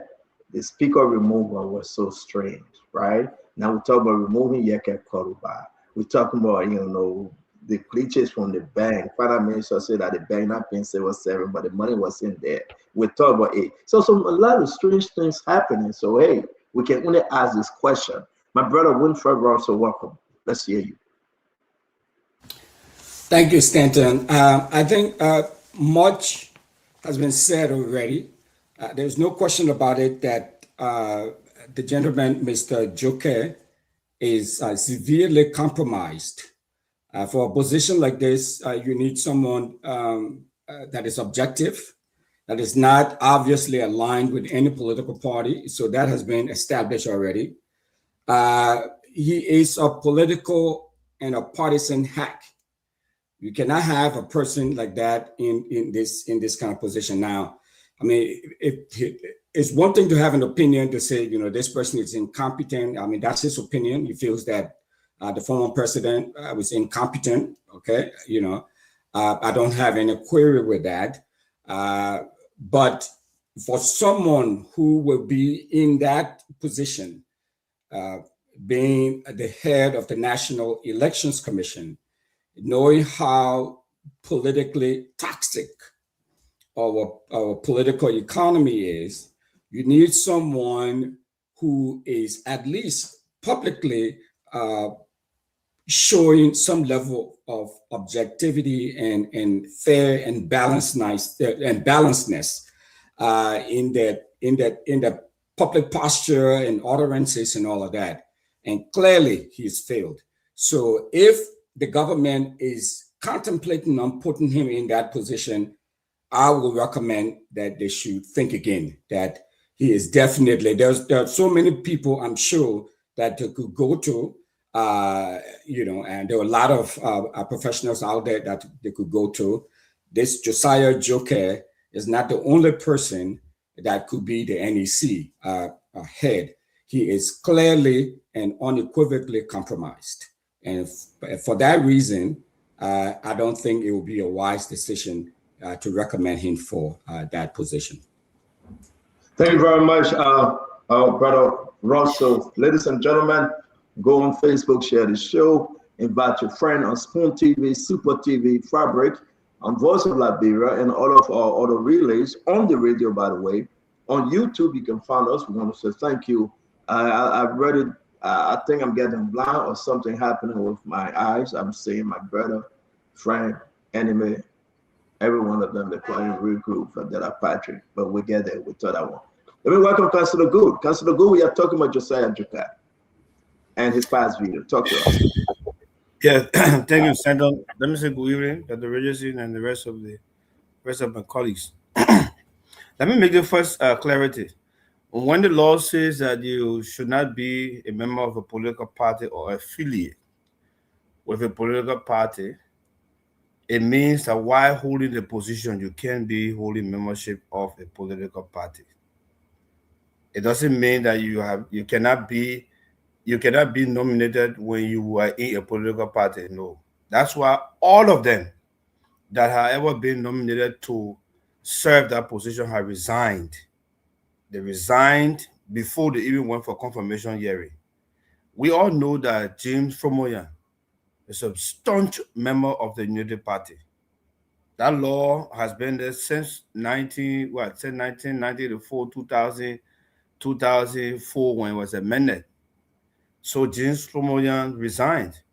There's another commissioner on the bench now who everyone knows, I won't call her name because she's dead now. She's a big member of the CDC. She even ran before. So before you go for confirmation hearing, that's why when you go to confirmation hearing, they will ask you whether you are a member of any political party. You said no, because it's expected that you've resigned already. Now, to Josiah Joker, I listened to Joker, a young man at the time, almost 10 years ago, spoke. I guess today if you ask Joe, if Joe was nominated by the president and you ask Joe about the statement he made 2017, whether he still maintains that statement, Joe will never be man enough to tell you, say, oh, he meeting, he will tell you, say, oh, you know that political time. That was a political statement at the time because of the job.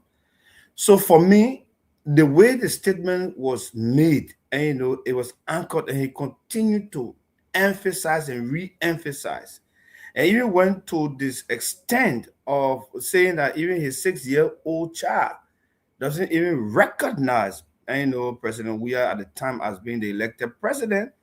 It speaks volume about not just the politics, but about his hate and about the way he thinks and the demeaning way he thinks about the person called George Weah. Assuming that his election commission chairperson today, he's nominated and confirmed. Do you really think those who will be supporting President Weah in 2029 if he is to run, and the election result comes out and says, oh, the incumbent wins, you think it's something they're going to easily accept? It's not something they're going to accept. So those are the issues, and that's why I think the Unity Party, the president needs to look at somebody else other than my friend Josiah Joker. He's a brilliant guy, but I think, from some of the ways he spoke, what we're seeing, I don't think it would be good to make him the chairperson for elections. Thank you very much, Councillor. Thank you. Let me bring in Vandera. Welcome again. It's good to have you. Let's talk. Let's just talk about what is on the floor. Josiah Joker in the past 2017 video. So thank you, CEO, and to my distinguished panelists and the listening public. It's a pleasant evening to be here. I've been away for some time. Something happened, and the manner and form in which I responded is uncharacteristic of me. And so I've been reflecting. I personally called the CEO to say, I regret my action, but that didn't mean that what was said was accepted. This is for every one of us, for people who believe in reconciliation. So I initiated the process. We reconcile behind the scene, as we have been here a month ago, but I've had some opportunities to do some things. So to my fellow panelists, I want to say I regret my action. It's uncharacteristic of me. I think I was choosing to respond differently other than that. On that note, I want to say I'm back and I will be here sometime.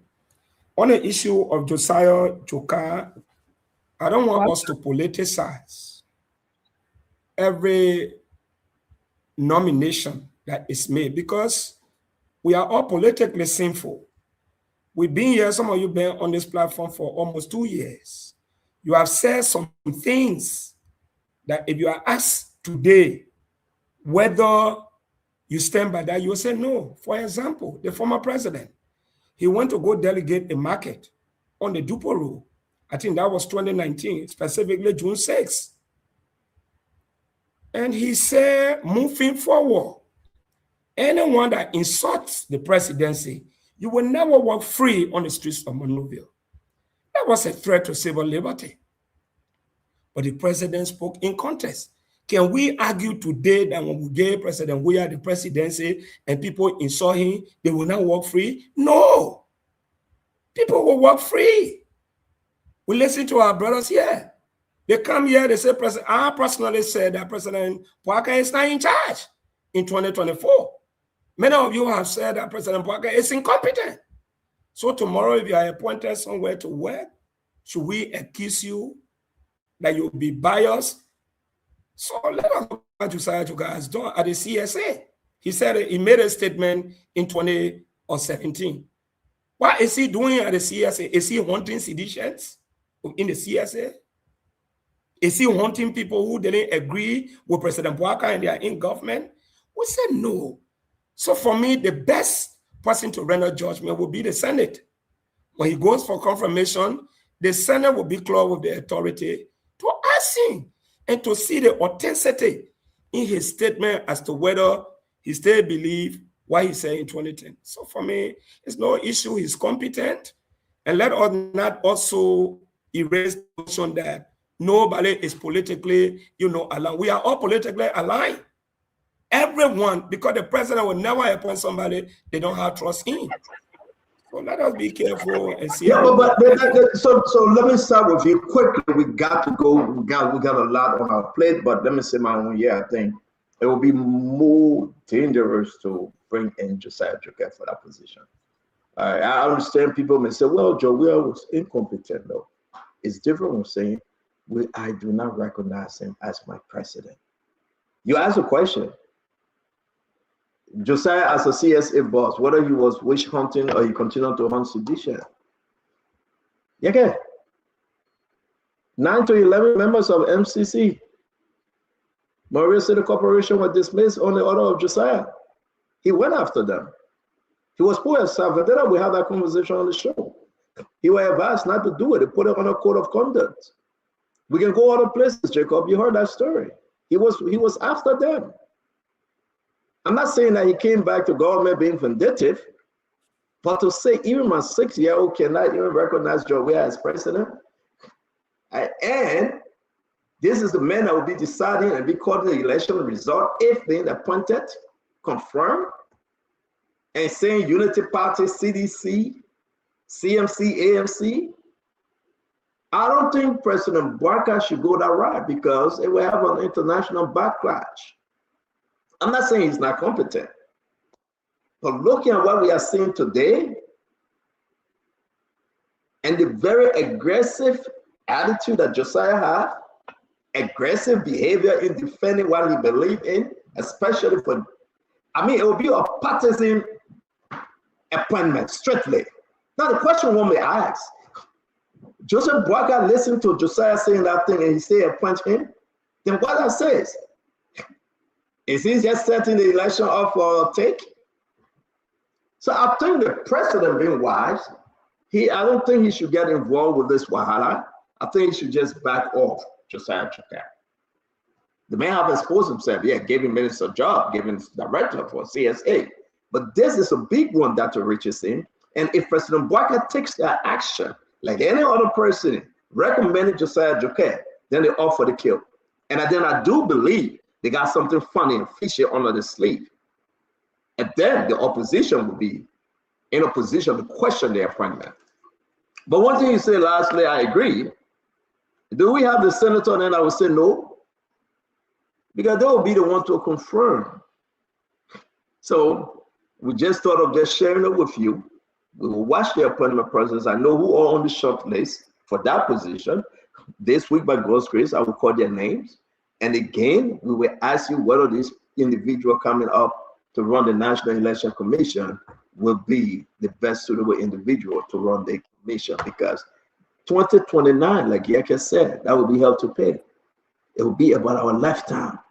And it's not no joke. So we should be very careful, because if anybody wins, somebody will say the person cheated. If Unity Party win that election, oh man, forget it. If CDC even win, they will say CDC cheated. So we got to be very careful with this appointment. But on that note, I want us to say yes, indeed. I've been pushing Jetty. I really want to hear from Jetty today. I've been pushing Jetty. I hope I'm trying to get him. But guys, let's take a quick thing over here. No, not the Macron issue. I'm begging you. I'm not ready for Macron yet. Yeket, please, we'll talk about Macron. But I want to say something happened which was so inspiring and so unique. Jetty saying, his rubber farm that Richardson, you've been there before, that he will be manufacturing tire. I'm trying to bring Jetty on the show tonight. Then we'll talk about the Yeket issue. With that announcement, his agreement with the government that by this time next year or whenever, Labrador made tire. Jetty have broken the news. Labrador tire will be manufactured, be made in Labrador, and he will be exporting them. Tyler Richardson, talk to me. Yes, I'm happy to hear the news that Jetty said that, very shortly, Liberian-made tires will be distributed in Liberia and available for sale. Yes, like you said, I wanted to see for my own eyes. I took a tour of the plantation. I took a tour of the factory. There were a lot of Liberians working there. I spent some time going around asking people questions, and I understand that Mr. Jetty is in the best interest of Liberia. We've been in existence since when 1847, supposed in 1900, and we have not really produced things from our raw materials like mineral or rubber. So I'm happy to hear that tires, Liberian-made tires, something will be produced in our country from our raw material. So yes, that's what I have to say. And guys, while I'm in and out, I'm really trying, I'm pushing, I'm hearing that I hope I can get Jetty to be part of the show tonight. But let's hear you talk to Josh. Jetty is saying, yes, indeed, Liberia made tire, made in Liberia. Something I thought we're going to be saying from Firestone, but now we're getting Jetty to come up with such a proposal. But this time, 2028, late 2027, this is what he said. It's all over in the newspaper, as you can see. It's saying that Jetty set 2028 deadline for first made in Liberia tire demands for all rubber supply. Now, let me hear you quickly. When Jetty answers his phone whenever, I will have to interrupt you guys, but let's hear you, Dr. Josh. Oh, I think that's a great news, good development for the country. I wish Jetty and Sahara Rubber Corporation the best of everything. Sahara has been operating for a while. He purchased that company and he did transform it, save jobs of many Liberians who were about to lose their job at that time. So congratulations to him. I think it's a great plan, great investment, great thought. And I definitely wish him the best. And he has all of our support to start making tires in Liberia. And hopefully the Liberian government will support him through this process and give him all that he needs to make sure that. And added to this, Liberians will be employed. So this is the best opportunity now for the 2028 annual report. We'll not be looking for people that are sitting in front of and the supermarket in Cinco and say that they are part of the 70,000 report. We'll go to Jetty place. So let me right there, because they're trying to connect me with Jetty, but I really want to bring in Yeke as a representative. Yeke, you've been over there. I want to bring you in before we bring Jetty on. Something so interesting yet inspiring, something so big. Liberia made in Liberia tire. 2028, that's the agenda for Solid Rubber. And I hope we can connect with Jetty, but let's say you quickly, Yeke. Senator, I think if it works, I don't want to look at it like he sees something and he don't live up to what he sees. But if it happens in Liberia, then it's very good for the country to have made in Liberia tire. That is very good. And we encourage him to do that because he's taking the resources from the country. If he can take the resources and use it in Liberia for the benefit or for Liberia to go on on the world market to say at least our tires being made in Liberia, it's okay. It's all good. It's welcoming. So Yake, hold on, let me hold you there, Yake. Thank you. I got Jetty, Salada, Robert, Jetty. Well, welcome to the show. You are live. You are on Spoon Talk. It's good to have you. We're running a story that I saw on the Spoon page, and front page actually carry your story. And thank you for answering our call. I really want to ask you some questions and hear from you. Are you there, Jetty? Welcome to Spoon Talk. Good evening, Mr. Stanton, Witherspoon, and other panelists. I am online with you. Thank you very much. Let me just read on the Spoon page, and I'm sending everyone to go and read it. They are talking about 2028. You set a deadline that you will be making made in Liberia car tires and all the stuff in Liberia with rubber. Can you talk to us? Can you talk to the nation tonight? This dream, this big agenda. Good evening, everyone again. We signed investment incentive contract with government of Liberia in 2021 to establish Jetty Rubber LLC, and our aim was to start with making technical specified rubber 10, technical specified rubber 20. And from the date of commencement of commercial production, which date is May 2024, we have 5 years to set up a tire factory in Liberia, and our deadline is May 2029. And I want to clarify one more thing before we go into any of your questions. I only manufacture rubber, which is TSR 10 and TSR 20, which is called technical specified rubber 10, technical specified rubber 20. I do not manufacture steel rods or other products as it is being said on social media all over the world. Yeah, thank you. So let's stick with the rubber, Jetty. Before we get there, I'd like to be fair on our program because hundreds of thousands of Liberian washing. Salad rubber. There been a complaint around that you are not paying your farmers their proper amount, the actual money for the rubber, but you getting the rubber. It would come back to the argument that you want to do this big project made in Liberia. But can you talk to us about buying rubber from farmers and giving them the due cost and payment? Can we take that off real quick? Yes, sir. Let me clarify you on that. Before I came into picture of started buying rubber in 2023, there are 4 or 5 processors in the country. One of the processors in the country was fixing the price. He was fixing the price.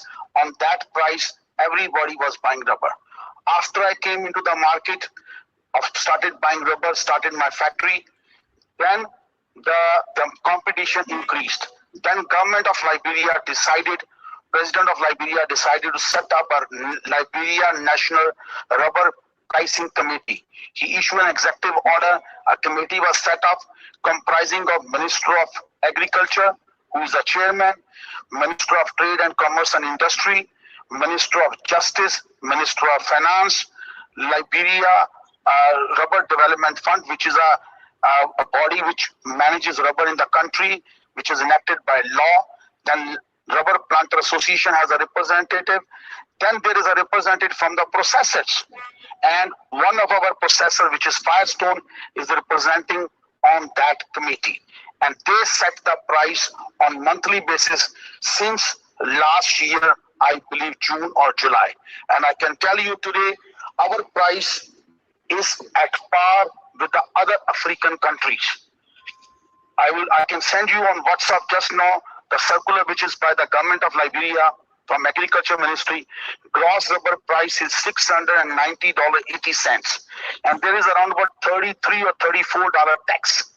We deduct the tax and deposit to the government. The difference between us and other local buyers who are buying and exporting rubber is they are not deducting the taxes and paying to the government of Liberia. We deduct 4% which is around $27.63.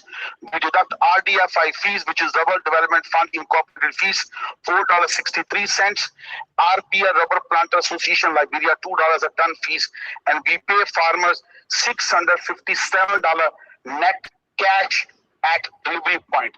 At Jetty Rubber, let me correct you, it's not Salala Rubber, even though I'm the owner of Salala Rubber also. But Salala Rubber does not buy rubber. Our family is the owner of Salala Rubber and Jetty Rubber, but we do not buy rubber in Salala Rubber. So where I want to know that, are you giving the farmer the due amount, the fair price for rubber? 100%, $657 I'm paying to every farmer who delivers rubber at Jetty Rubber. Okay. And at the time, the only difference between us and other people who are buying rubber is that they are not deducting taxes. They are just paying the farmers $690, or some of them paying $695 even, but they are not deducting taxes, because it is the taxes that build the country. It is not anybody else. Taxes build road, taxes build electricity, taxes build water and sewer. It is taxes that makes the development of a country. So quickly, because we got a lot to cover today, we hope we can have you again. This rubber and processing rubber business that is done in Africa, though, can you explain further a little more?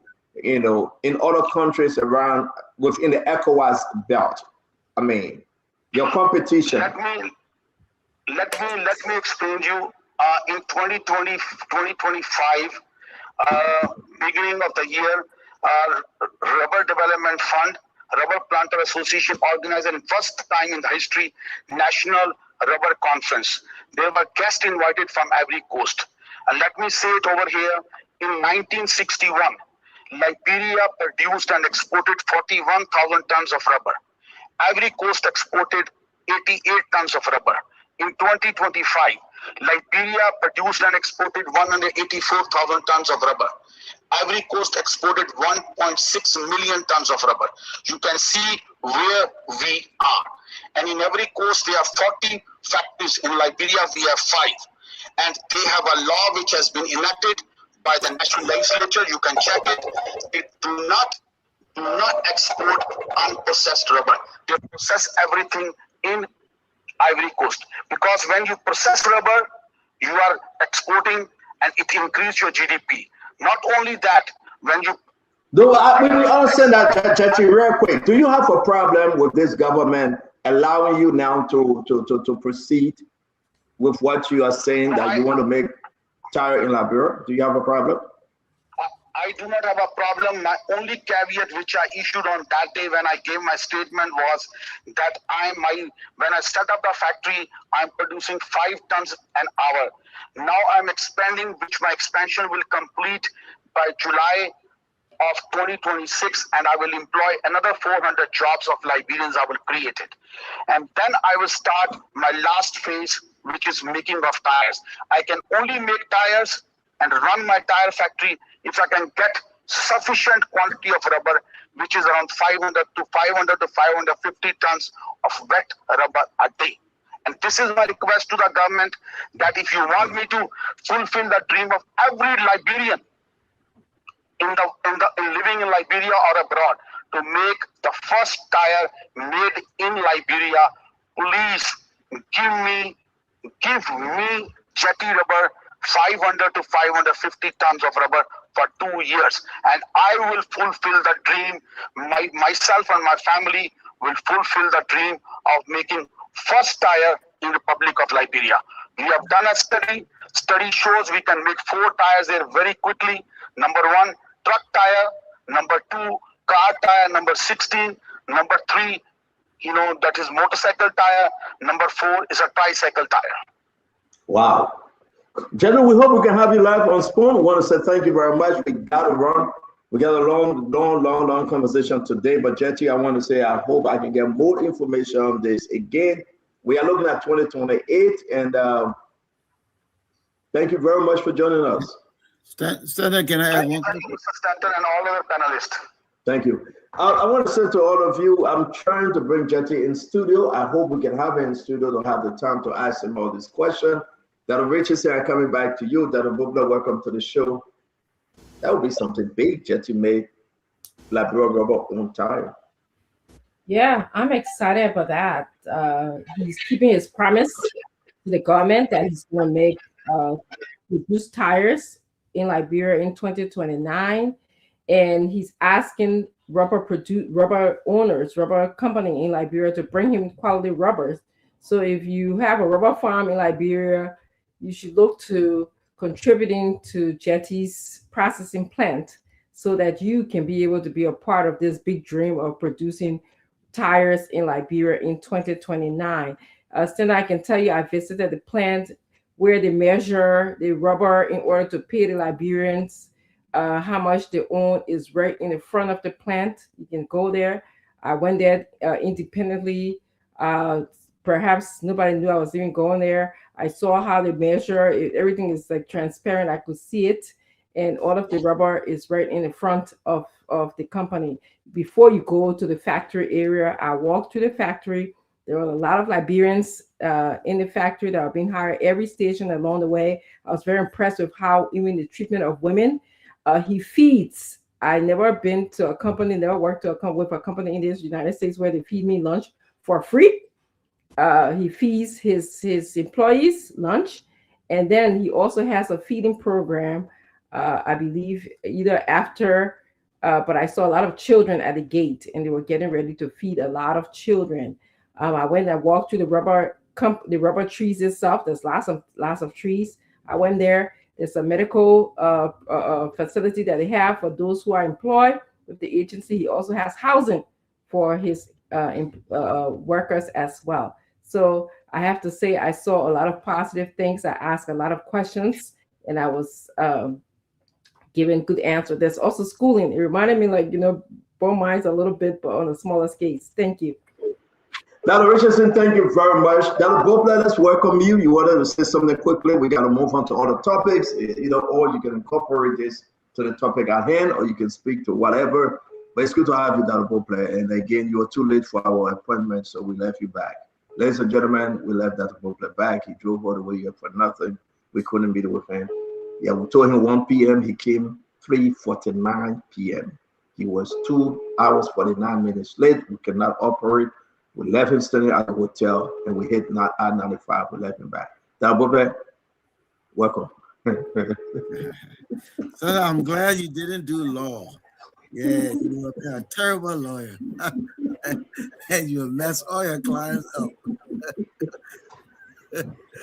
But it's good to be on the show tonight. I wanted to ask Jetty. First, I wanted to commend him, because job creation is the epicenter of socioeconomic development. In other words, job creation, private sector job creation, is the thing that helped the country develop the most. And I want to commend him. But I did want to ask him about, the tire would be the finished good, but the intermediate good, I wonder if everything else was from Liberia, because that would really be good for the country. It would be good for not only job creation, but our gross domestic product. In other words, our economic power get bigger and the country will become stronger. I hope, and especially since we are very input dependent, now we'll be producing something that we can export, and it actually closes the gap between our export and import. Our trade balance get better. In other words, my own way map will be better off when you produce tires and export. And then there's people who have rubber farms will do well. I also want to ask you, Stanton, about any kind of talk with Firestone, because supply might be a challenge in the first year or so. We're going to bring him on, Dr. Bobla. We'll bring him on. We have the time to ask a question. I just saw the story and decided to push him so hard because we needed to hear from him. We know that we all have so many questions for Jetty, but the competition is between Salada Rubber and Firestone. Yeah. So I don't think you're going to get any, cooperation between both Well, you know, you might for the greater good of the country. Firestone been here forever.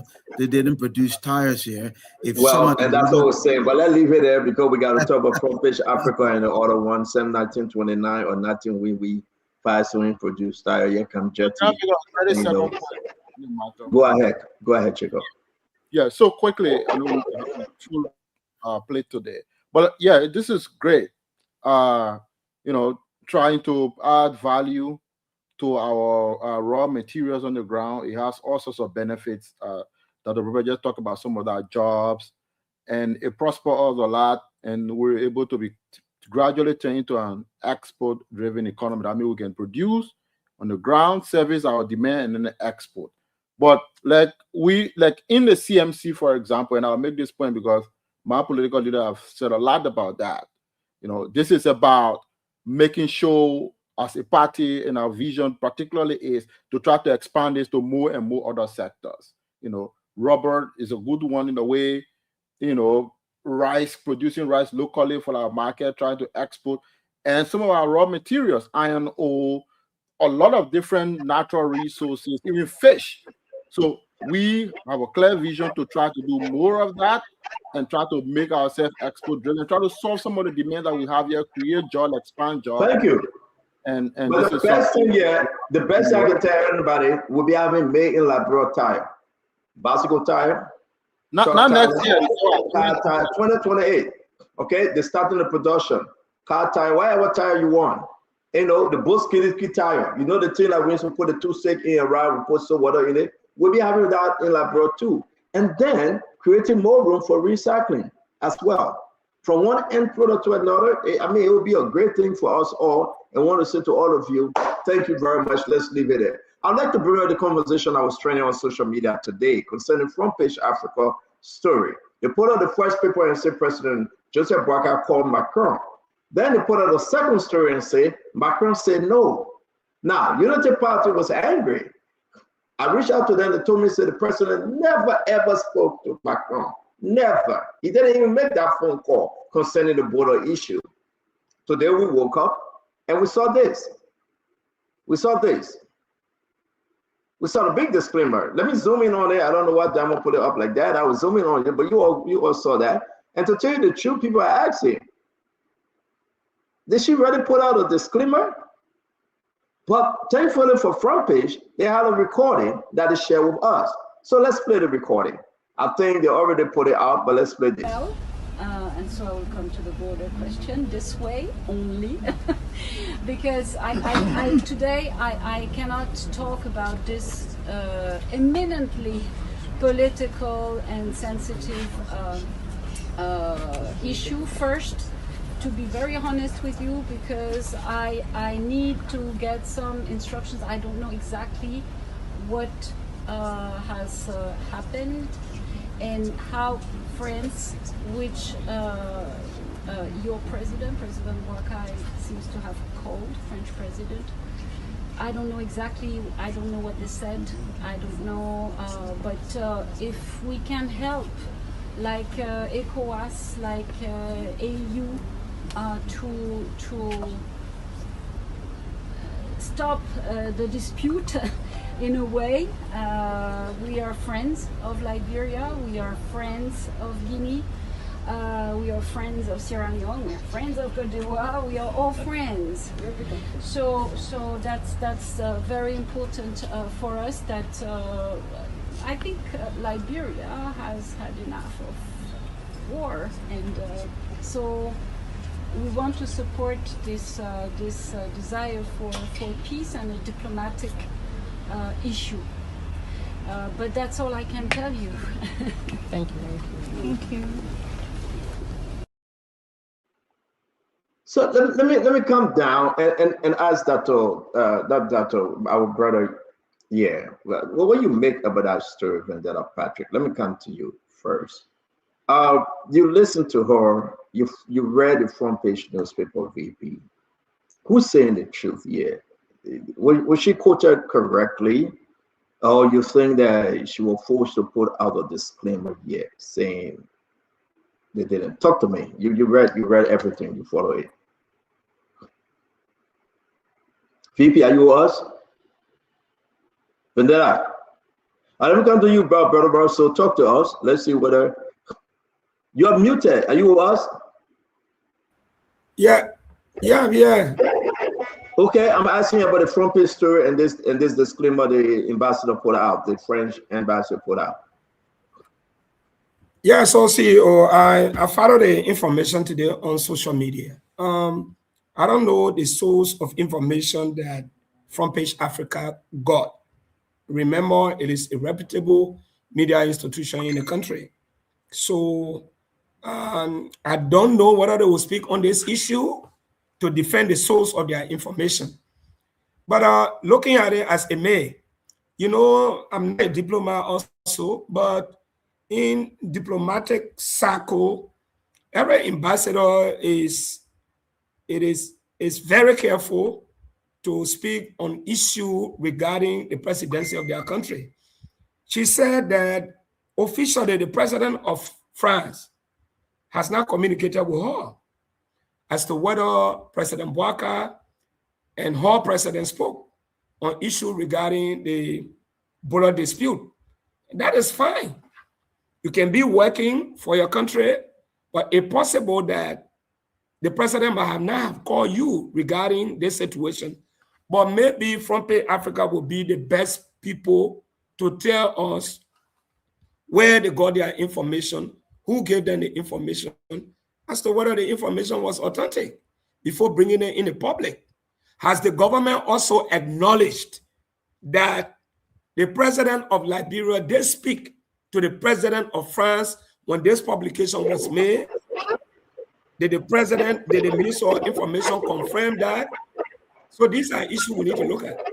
So let me hold you right there. You asked some good question here, right? Let's put out this thing and we'll go to Jefferson Chesney. Now take a look at the ambassador of France in Liberia informs that contrary to the claim contained in the front page story published March 25th, 2026, Ambassador Isabel Legolise did not confirm the existence of a call between His Excellency JMB and that of Macron of the Republic of Liberia pertaining to the border dispute between Guinea and Liberia. I spoke to Ronnie Sear today, the Front Page Africa owner, and he said, Stanton, but this is the recording. Once she had a press conference, it's online.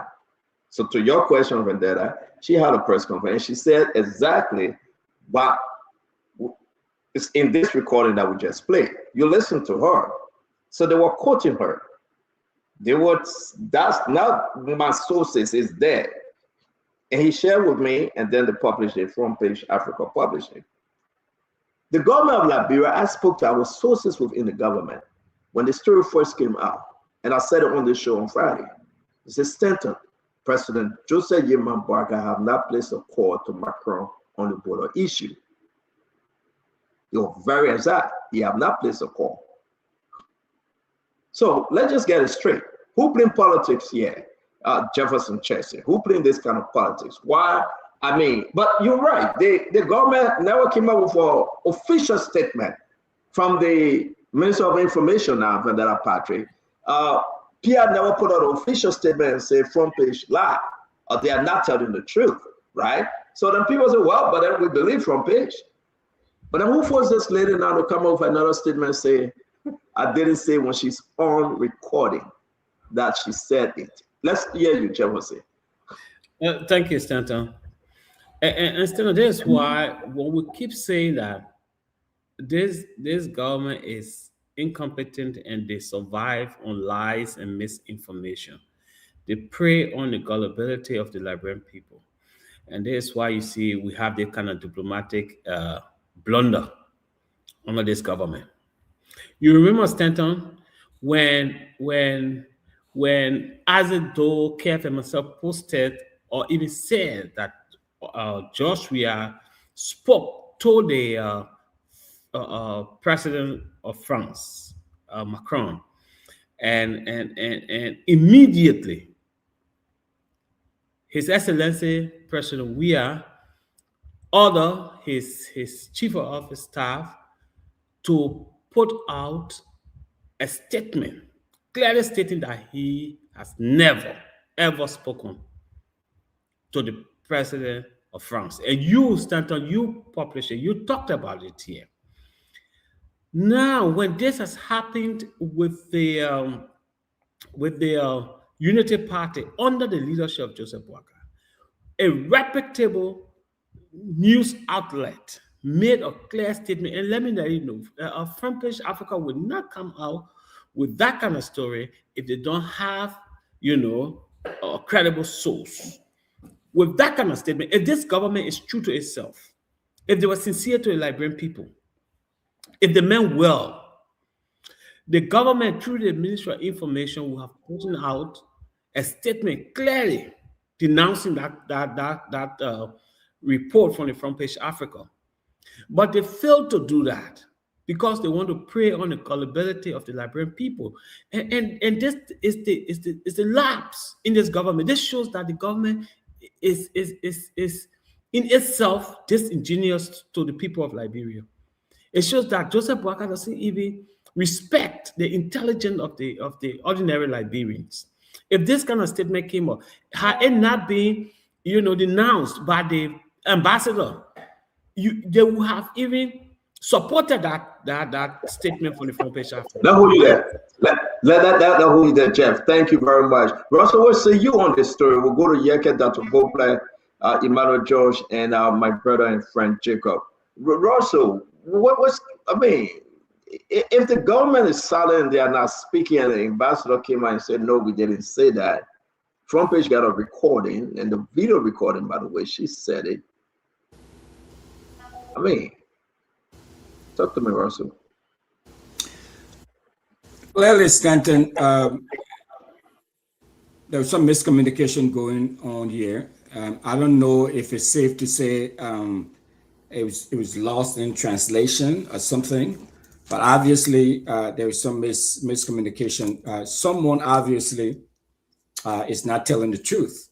But I will err on the side of Front Page Africa because I know Rodney personally, and I know he's a very credible, meticulous journalist. He's not going to come out and put something out there if it was not well sourced. And so clearly there is some sort of ambiguity around where the information came from, or who is saying what, or maybe someone misunderstood someone else. But it would be prudent, I think, for the government of Liberia to at least step forward and make a statement to try to clarify what President Boakai may have said or what President Boakai may not have said to the president of France, President Macron. So just to provide some level of clarity here. But she's an ambassador, and a lot of times when journalists are quoting government officials or high-profile political folks, they will always claim, especially if it's something that they do not want to come out publicly about, or they may not have been given the authority to put that out publicly. They're quick to say, "Oh, I was misquoted," or "I didn't say this," or say that, to try to put the journalists under the bus. So and it's good that at least Rodney came out and provided part of the sourcing for the information. I mean, it's clearly stated on tape.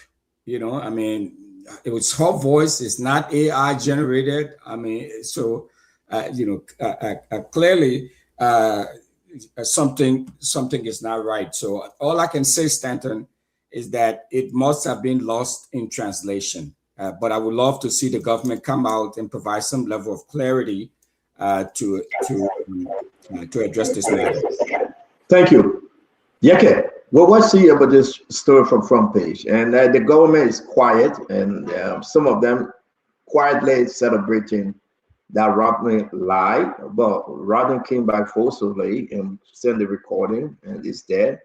And he said, "No, you guys are not telling the truth." She said it, but Did the government of Liberia force her now to lie that she didn't say it? Okay. So, Stanton, you see, let me say this to you people on this platform, and let me say it to the Liberian people. Mr. Bwaka was advised to speak to the French president. And who advised him? He should tell the Liberian people who advised him. Knowing a fully way that Dumbuya and the French people not friendly. Stanton, the thing the government know, let them tell the Liberian people. Stanton, the thing the government know, let them tell the Liberian people. Let them stop joking with the Liberian people when it comes to this situation. Stanton, this situation is very grave. This situation is very, very, very, very grave. The government know, and I know that this situation is very, very grave. To be joking with the Liberian people like that is wrong. Mr. Bwaka know very well that France and Guinea, they didn't get it at that. But he was advised to speak to the French president, and he didn't get a good response. So, and the way they're taking it right now, I mean, Stanton, I don't want to be on the, I don't want to talk about this issue so much because I will be provoked to say something that even the communication that Gregory wrote talking about discuss national security situation. I have not reached the point of discussing yet. The thing the Liberian people need to know, they will know it when it is when the letter reach me to respond. The Liberian people know it. They said the situation of joking was so it's very, very grave. It is a serious. So let me hold you there because we'll be talking about your suspension and the House of Representatives next. So let's just go around the block quickly. Let me bring in Jacob. Jacob, this is you have spoken on this, right, Jacob? No, Jacob, let's bring you in. This is very huge, though. Front page now, back and forth with the ambassador and the embassy out there, and somebody lying. Front page said these are our proof. You know, like I said, I spoke to Rodney. He sent me the original recording and the one they did, and the dispute that said, listen, this woman actually said what she said. But what happened with our Liberian government? The information ministry is quiet. They're not putting nothing out. Now, Richardson, real quick. Then you've been bringing Jacob. You saying something? No? All right, let me bring in Jacob. Jacob, go ahead. Yeah, I would not get too much lavish on time on the topic because I think it's straightforward to me because, like, I would think the government just need to come up openly and clarify the point. The French embassy have clarified the point. The French ambassador, I mean, English potentially is a second language. It's obvious you can tell she's native French speaker. So whether there was a lapses in language there, we don't know. But I mean, they found the courage to come and clarify the point. And of course, at least front page side is clear because they put a tape that she probably made the statement. But I think the government needs to come out also and make a clear statement on this matter and clarify the point. I think that will send the issue to bed. And again, if I talk about information ministry, people will get better with me. You know, you got Minnesota in there, the only thing they know best, you know, and they can't even speak to this issue. This is some serious issue. Did they only speak to Macron? Yes or no? They have to sit down there for damn front page, and front page get a woman on recording that'll go play. Let's hear you.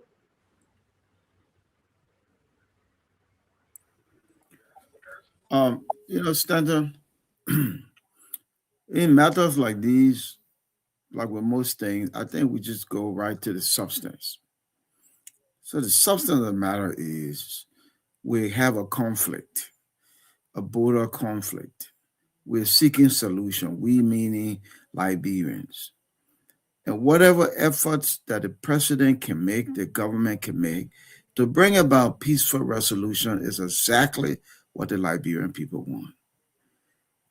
The challenge here is the lack of clarity, prompt, and appropriate communication.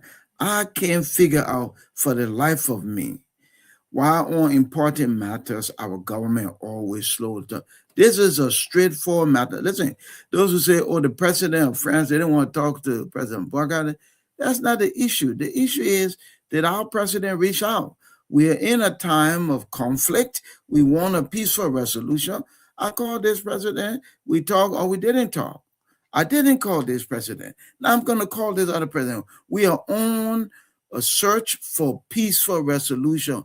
Talk to the people and tell us the deal. Then we ain't got to call Rodney. See, I agree. Rodney is a very credible journalist. He's a good friend, and he has a good paper. But we got to do what I want. If the government would just say, yes, what we did, and yes, what we're doing, and yes, why we're doing it, and we move. There are a whole lot of other issues. But why this government, why want to beat on this government just to talk this small thing? Donald Trump would say, listen, I talked to Iran. Iran backing me. That's Donald Trump. He cares less. He's saying, oh. The man was saying, the people that said they were saying, what should I tell them? Say too late. I talked to the Prime Minister of Great Britain. He was saying, but in our small country, Joseph Biden, people that say to call Macron a secret again. That secret part, you got to join. That's probably right. In a time of conflict, Stanton, you cannot over-communicate because, the government's voice is the official voice. It put people at ease, so you can't over-communicate. So you ought to speak to the people regularly. So we got a problem now that Emmanuel, you have not spoken on this, have you? Emmanuel, let's come to you. We got a problem here now because the issue remains the government. You know what? I heard something today. Maybe I'm wrong. Almost $6 million going to the board or something, and every entity and ministry want to cut. If you don't give them their own money, they will not talk. And the issue is that what we are hearing also is that if you don't give information ministry their own cut, they will not talk. So they are not talking. Is this really what's happening? And I said it on this show, Stanton. Right? I said it on this show. Quantum Banu, the flag is up, it's gone. They still talking. The Malcolm River right there. The people stay there. I mean, you can't hide it. If anybody want to know the story, go through Guinea and you will see they're right there. So if the government is quiet and say don't talk, then we're in problem. Jeremy Pierre tend to bubble. If they talk about Mika, Jeremy Pierre said the people fishing on Popo Beach. That's why he was saying. He will leave the whole, no, Jacob, I'm not kidding. Don't lie, Jacob. The man will say the people fishing on Popo Beach. That will be the part of the Mika press briefing. You go to ELBS, Fagon fighting a deputy for $10,000. These guys, don't seriously, look at all the text messages. Go to LBS. Fagon and the deputy, they're fighting, people resigning, Violet resign, everybody resigning because the president get $20,000. Fagon will eat it alone. So here, everybody fighting for smoking at 20. They make out a buy cement for your unfinished building that he putting down. So imagine these things. These are horrible. To be fair, and thank God I was off 3 days. I think I need more days off. No, seriously, Jacob. The president get $20,000 out of Fagon for them to do something. Fagon had the money for all his deputy there. The man eating the money. They put it look at in the chat room. None of them can go to the boiler to go pull hammer on and talk. None of them can talk. Jeremy Pierre not going there. Daniel Sanders not going there. Front page tell the story now, then they blame the front page. So who hiding what? Okay, babe. All right, the man say I'm gonna cool down. So yeah, man. If I eat Zico like that, she can come. Yeah, man. I'm gonna put my office somewhere. When I eat Zico like that, she can just go like this. and listen to her. That's one of the wisest things you can do. But I said, okay, babe, because in Zico, the one get open the snap, and she can go like this. I said, okay, let me calm down. Go ahead, you mother. Let's hear you. Well, I think I believe until the government clarify a call was made. I believe a conversation was held. I believe the French ambassador she was not given a clearance to speak to it, and she spoke to it at the wrong time. I believe Front Page Africa next day picture to say Macron said no, heightened diplomatic concerns. And I believe because of that concern, that's the reason this story is being walked back. So perhaps if Front Page Africa have not carried that story that Macron said no, we may have been at another stage of this conversation right now. But I clearly believe that until there's another information that conversation took place. But the ambassador was not giving the go ahead to speak to it. She spoke to it, and perhaps her embassy have the whole foreign ministry have gotten to her to see how she can walk back that story. Unfortunately, it's on tape, and she will have to live with the repercussion of her action. But for clarity, Jacob, foreign ambassadors, especially when they are sent to anglophone countries, if they are they speak different language, they are trained. They are highly trained to be bilingual, to work in English speaking country. And if at a level they have to actually pass information, they are informed to go to the mother tongue. So I won't excuse her. So you think the government playing game here, right? We got to go to Kev and Asa that just joining us. I know you're in the back, Jeff. We'll bring you Can I back. just add something? Emmanuel, you think the government playing? Dr. Richard said yes after please. You think the government playing game here, Dr. George? Well, I won't say the government playing game. I'm just saying I would say the playing is safe because perhaps the conversation was not meant to go public. Unfortunately, it's in the public sphere, and everybody is now sitting and hoping like there is something in communication that says. So you believe that Macron said no to JB? No, I think that where the problem is in the story. The problem is whether I don't believe Macron said no. He made the conversation may not have been fully concluded. So what are you saying now? You believe that if Funko made Macron didn't say no, but then what now? What are you saying? Bring us to the point. Okay, let me say it clearly, right? I believe that conversation took place. Okay. I believe the French ambassador may not have been given clearance from the foreign ministry to speak to that conversation. She spoke to it in the public, and I also believe when Front Page Africa took the story that Macron said no, it led to a diplomatic issue, and everyone is now playing safe as to what actually happened. But you don't believe that Macron said no? Presidents and world leaders are not trained to just say no. So you don't believe that Macron said no? I won't believe that Macron said no. So you believe that Front Page lied to say Macron said no? Well, I believe what they heard, but I don't believe presidents are trained to say to. So you to believe say that Ronnie Cyr lied that Macron said no? No. Again, I'm not saying that Ronnie. I mean, we just gotta be straight up. Ronnie Cyr said Macron on his paper said Macron said no, and you don't believe it. It means that Ronnie lied. Diplomats and presidents are trained to say outright no to them. All right, the people hear you. That'll reach us in quickly. I was going to add the communication from the ambassador said that she could not confirm. I cannot confirm if a conversation occurred between Boca and Macron, but she did not say, a conversation did not occur. She said, I did not confirm the existence of a call between His Excellency, the President of the Republic of France, Emmanuel Macron, and His Excellency, the President of Liberia, and Boca, pertaining to the border. She said she couldn't confirm if a conversation occurred. But then, if I heard it correctly, she said Boca called. She does not know what the conversation was about.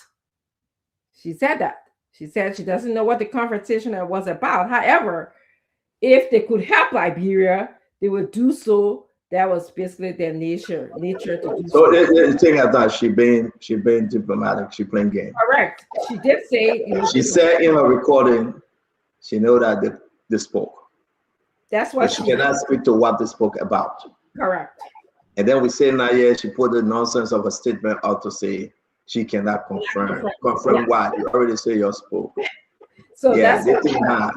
And the Liberian government, through the representative Kev Hassan, let's hear you. You represent the government. Let's hear you. Let me say hi to everybody. And I believe the Front Page Africa story, and sometime we should stop playing those games. What I did, what are that, I believe one thing people should understand that Jose Iman Boakai doesn't command the respect among other leaders. They don't respect him. We should stop that feel-good story. Maybe they talk, we know. No. That's a feel-good story there. Nobody respects him because there's nothing coming out of this president, this government that somebody will respect. And I believe Macron said no. I believe that. Because Rodney Cyr is a very, very credible guy. He's a friend of mine. I know him well, and I know that he's credible. He don't play games. He take his print media very seriously. Very seriously. So when he put on the front page and say Macron said no, that no. You have to accept it. Nobody respect Jose Ivan Boakai. Nobody respect him. And until you understand that, you will understand that Liberia is in trouble. Liberia is in trouble. We were sold a bad product that the world don't want. This is the first president. Who sold you that bad product? Who sold you that bad product? That you, my man. Who that? Okay, your time finished. I'll select come to you. Your time finished. You ran out of your time. You ran out of your 2 minutes. I'll select come to you.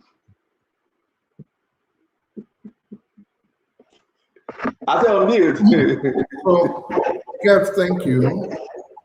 Stanton, you want to please mute the big. You hi to everyone. Let's get the timeline of events here. And let's make the record straight. Front Page Africa did not lie. Did not lie. They reported a correct, factual news as a news organization. Let's go to the initial reporting from Front Page Africa.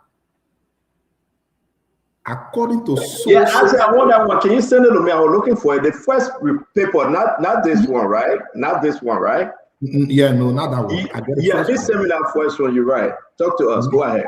Yeah, let me send it right now. So we have to pay attention keenly to the steps events took to reach out a certain place. I just sent it to you. So Front Page Africa was reporting a news quoting sources familiar with the information. This was not a Front Page Africa report as Front Page Africa. This was a report quoting sources familiar with the information. Please read it. Who will be those sources? I know it's not Jacob Jala. It's not Patrick. The sources right in the executive mansion. So we need to be clear and clear straight off. Front Page Africa reported the correct news as per the information the sources gave them from within the executive mansion. And this is what we know. Yes, President Boakai tried every means to solicit help from Macron. Macron and Boakai get that story. So, man, know who is Boakai. Now, this is the thing. When we came up and took the information that President Weah spoke with Macron, which President Weah clarified that no, he did not. And we came back to provide a correct story that our information was wrong. President Boakai and his people thought to use that means to show political muscles. That's how now they came into the front to say they want to talk to Macron. They started making all of the contact. And Macron said, I beg you, go. Papi, I don't know you. Now, let me end on this. Let's look at the French ambassador or the French representative in Liberia. She did not lie. The very same statement that she said on the first time that Front Page Africa reported is the same statement she said again. And Stanton, if you give me a chance, I can send it to you and I can also go there to read it. Now, this is what she said. We read it already. No, I'm not talking about the press release. I'm talking about the statement. No, not this one. Not this one. The one she said, Send me the statement. Send it to me. Okay, I need to get instructions from the government from France because I don't know what exactly and how France feel. I am told your president, listen to Abe, I am told your president tried to reach out. And now today she said, well, I did not confirm, but I said I was told. So my people, my country, the woman say, Papi, go away. I don't know you. Go to do your own things. Now, this is where United Party with that dishonesty comes in. We are some of the strongest defenders of President Weah.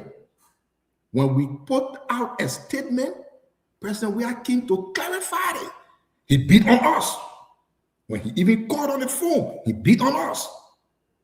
We talked about it. Why couldn't the United Party people put out even one sentence to say no, it was not true?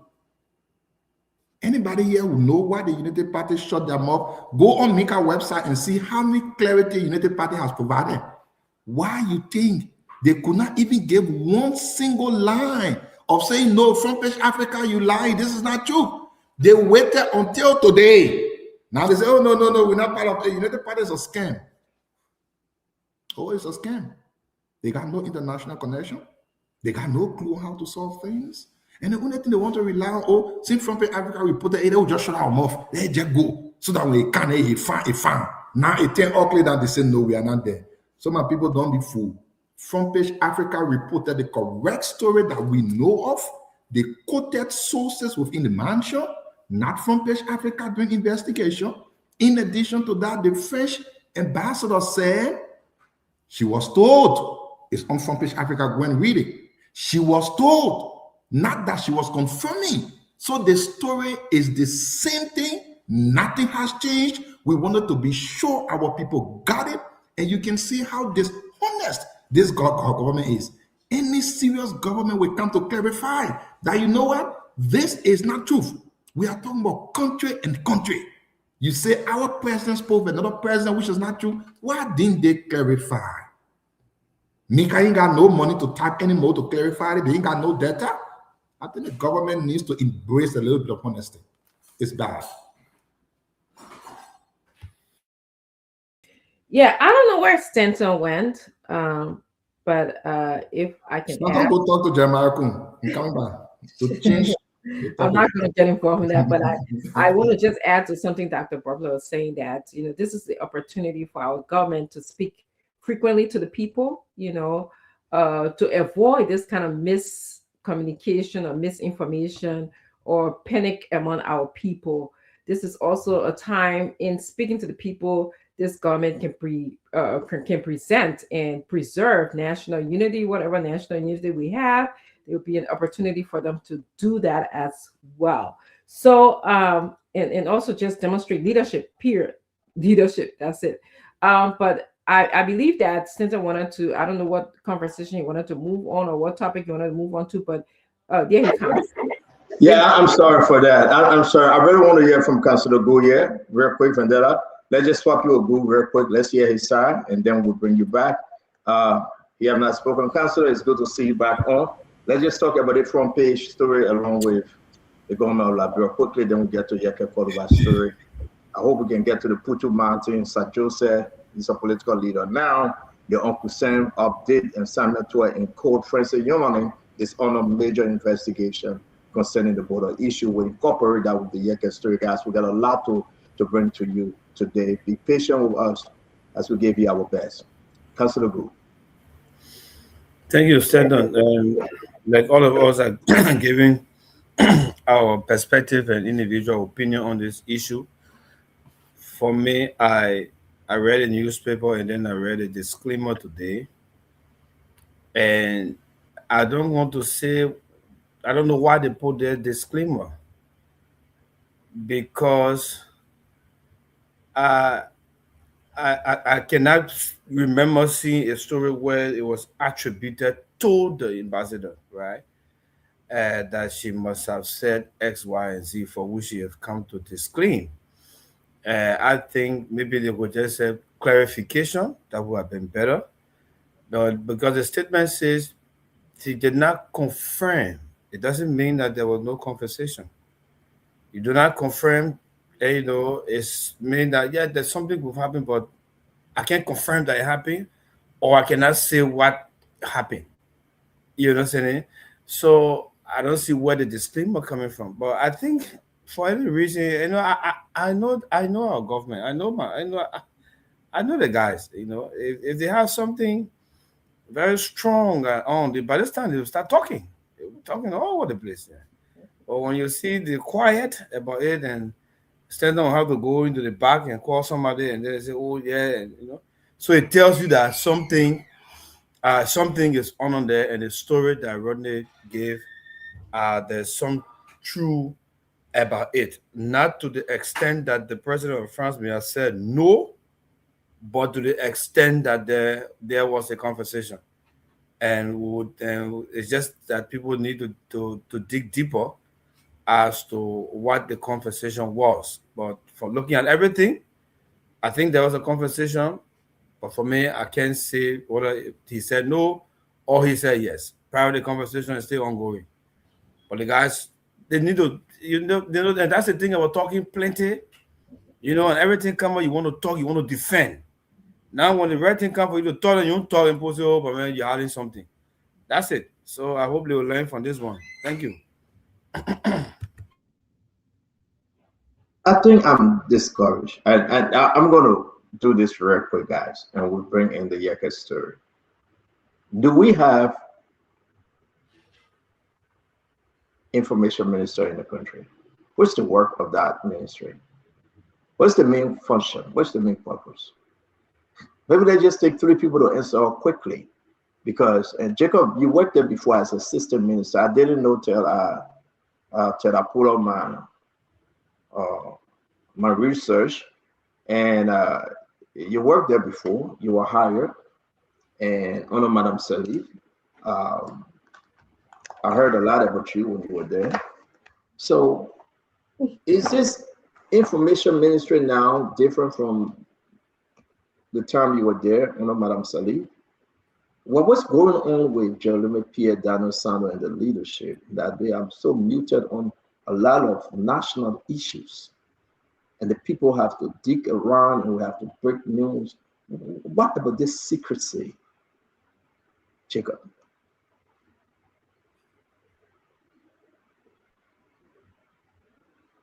Okay, you muted me though. We can hear you, Jacob. You good? Yeah, no, definitely, and I've expressed that sentiment on many different occasions in terms of what I consider as the current performance of the Ministry of Information and with Jeremy Pierre and his team there.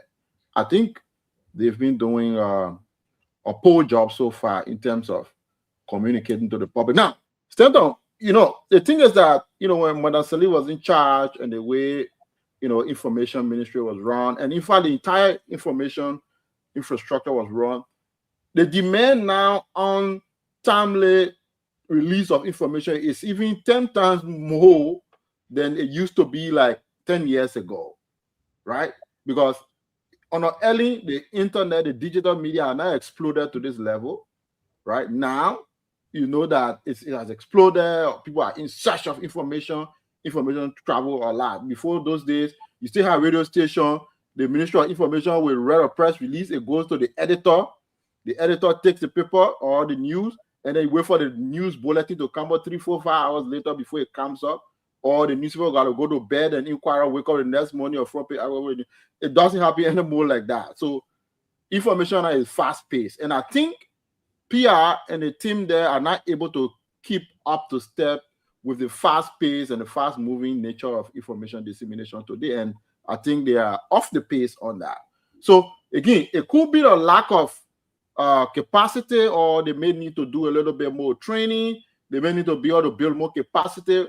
They may, like Rwanda, for example, they do a great job of that using digital technology. Yeah, but the guys that have media, benefit and media money, 300,000 in the budget, 150,000 a year. And they're giving them the money. The ministry budget increased a lot. Just this little stuff. It's not about money now. It's about the listeners.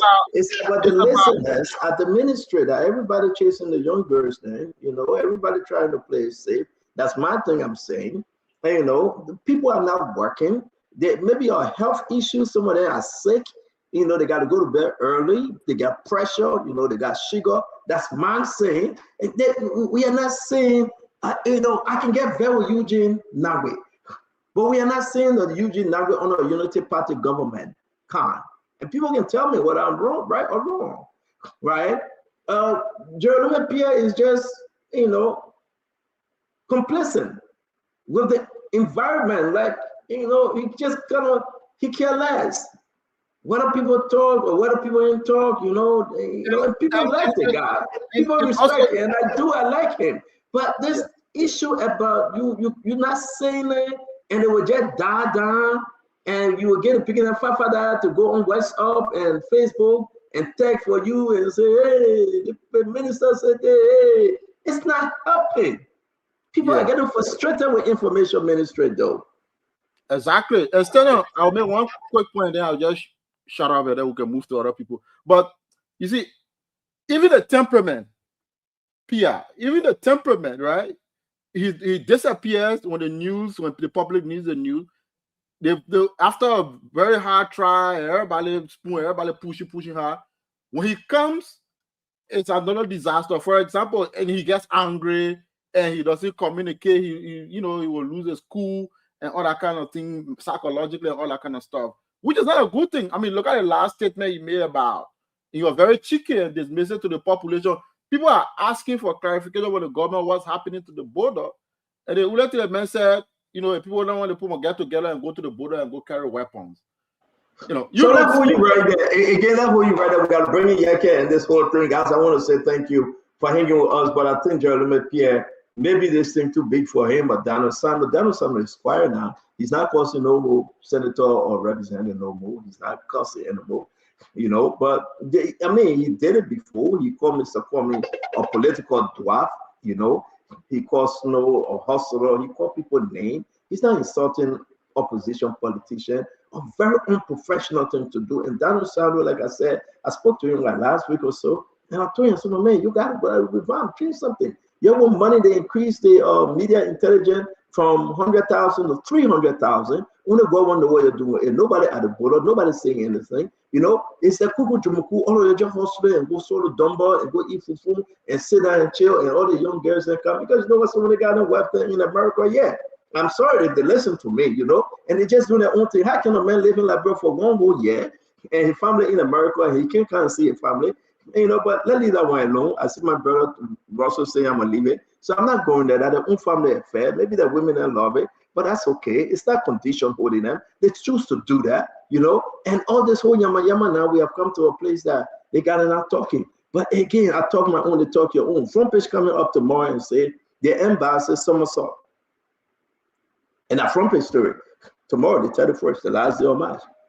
The Omar checker, she somersaulted. And again, you can tell us, it's up to you. There you go. But I want to say to all of you, let's move to Yeke's story, right? Yeke's story is big. Where again, like I said, we're squeezing Putu. But, look at the agenda for tomorrow. I'm going to cut this thing because I want us to look at it. I think it's in the chat room. We have seen it. Gregory Cuomo wrote, the House of Representatives, about Yeke's statement. They say Yeke's statement was so bad. So they got to investigate Yeke. But what did Yeke say? I think maybe this is it. Let's listen. Joseph Boga said they're not paying, Bonner making no new land, right? Yeah. So Guinea King will collect the land. Oh. Are you also supporting Guinea? Are you supporting Guinea? Are you supporting Guinea? Anything that is legal. Joseph Boga said boy is not making new land. So Guinea fee within and sell the land for them. So they keep on the land. Where are you going, Lofa? So Guinea fee within themselves that the land for them, so they can collect the land. That I think they get for. No, so something serious is happening with the government today. Am I missing something here? Where you get the book on your land because they know you come to talk. You gotta call your level. Now you're you. Are we missing something here? I want to say, yeah, you gotta color your lead. They color your lead, but you can talk. We can hear you. Go. Okay. Go ahead. Yeah, so we'll keep Yeke in the darkness because we don't want to disclose his location for national security reason. We'll keep it in the darkness. Yeke, do not come on. We'll keep you in darkness. We don't want to disclose your location. But this is crazy though. The man said Guinea still the land for them. So you can collect that. Then you're holding Yeke on what? Guys, we should be careful in Liberia, man. Is there some other reason to hold Yeke? But hey, few years back, they were celebrating Yeke. Let's play some other videos. Anyone who calls themselves a staunch supporter of the opposition and think you can focus somebody Yeke, you need to see the doctor. This man is a clear example of what commitment, not to individual, but to a country. Correct. Everything Yeke created now about himself is about Liberia. Right. Yeke would have chosen to dance to the tune of We Are There and be making some money, enjoying yourself. Yeah. Let's get him. They wanted him to do that. This guy stands firm. Unity Party drinks all your thing your own. I say the CPP break apart. You can't get down for it. You got way in Lofa campaigning. You got in Basso with they don't there. ANC say having something tomorrow, you will be there. As far as you get concerned, it is the rest of the opposition versus we are.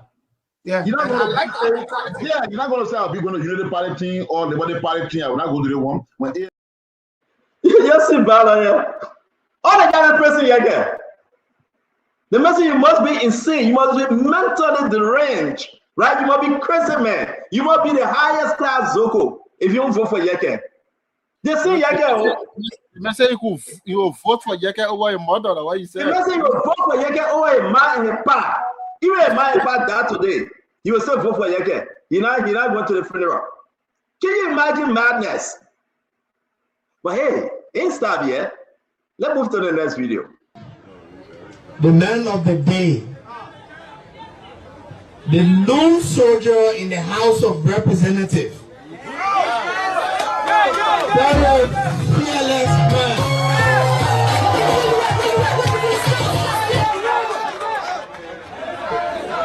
A man who does not mince his words. He says it as he sees it. He's not afraid of power. He speaks truth to them. You can get best and boss. He doesn't care. You cannot intimidate him with impeachment. You can impeach everybody, we will remain. This man survived before going into the House of Representatives. As a matter of fact, he is not surviving on the salaries you pay there. Because he uses his earnings to better the lives of his people in District 10. So your threats of gathering 100,000 signatures, you can go and keep it. At this point in time, let's all give a very big hand clap as I welcome Honorable Yeke Korea, representative of District Number 10.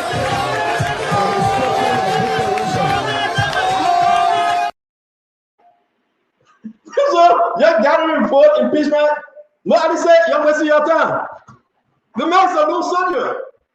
No, our country gets something better to worry about. We got something too big to talk about. Unity Party said, President Burger is laughing. He said, yes, that's my Yeke. Yeah. He's shaking his head. Let Yeke tell what the people are telling you down there. Yeke though, Yeke. You know what? Let me bring Yeke on. Yeke.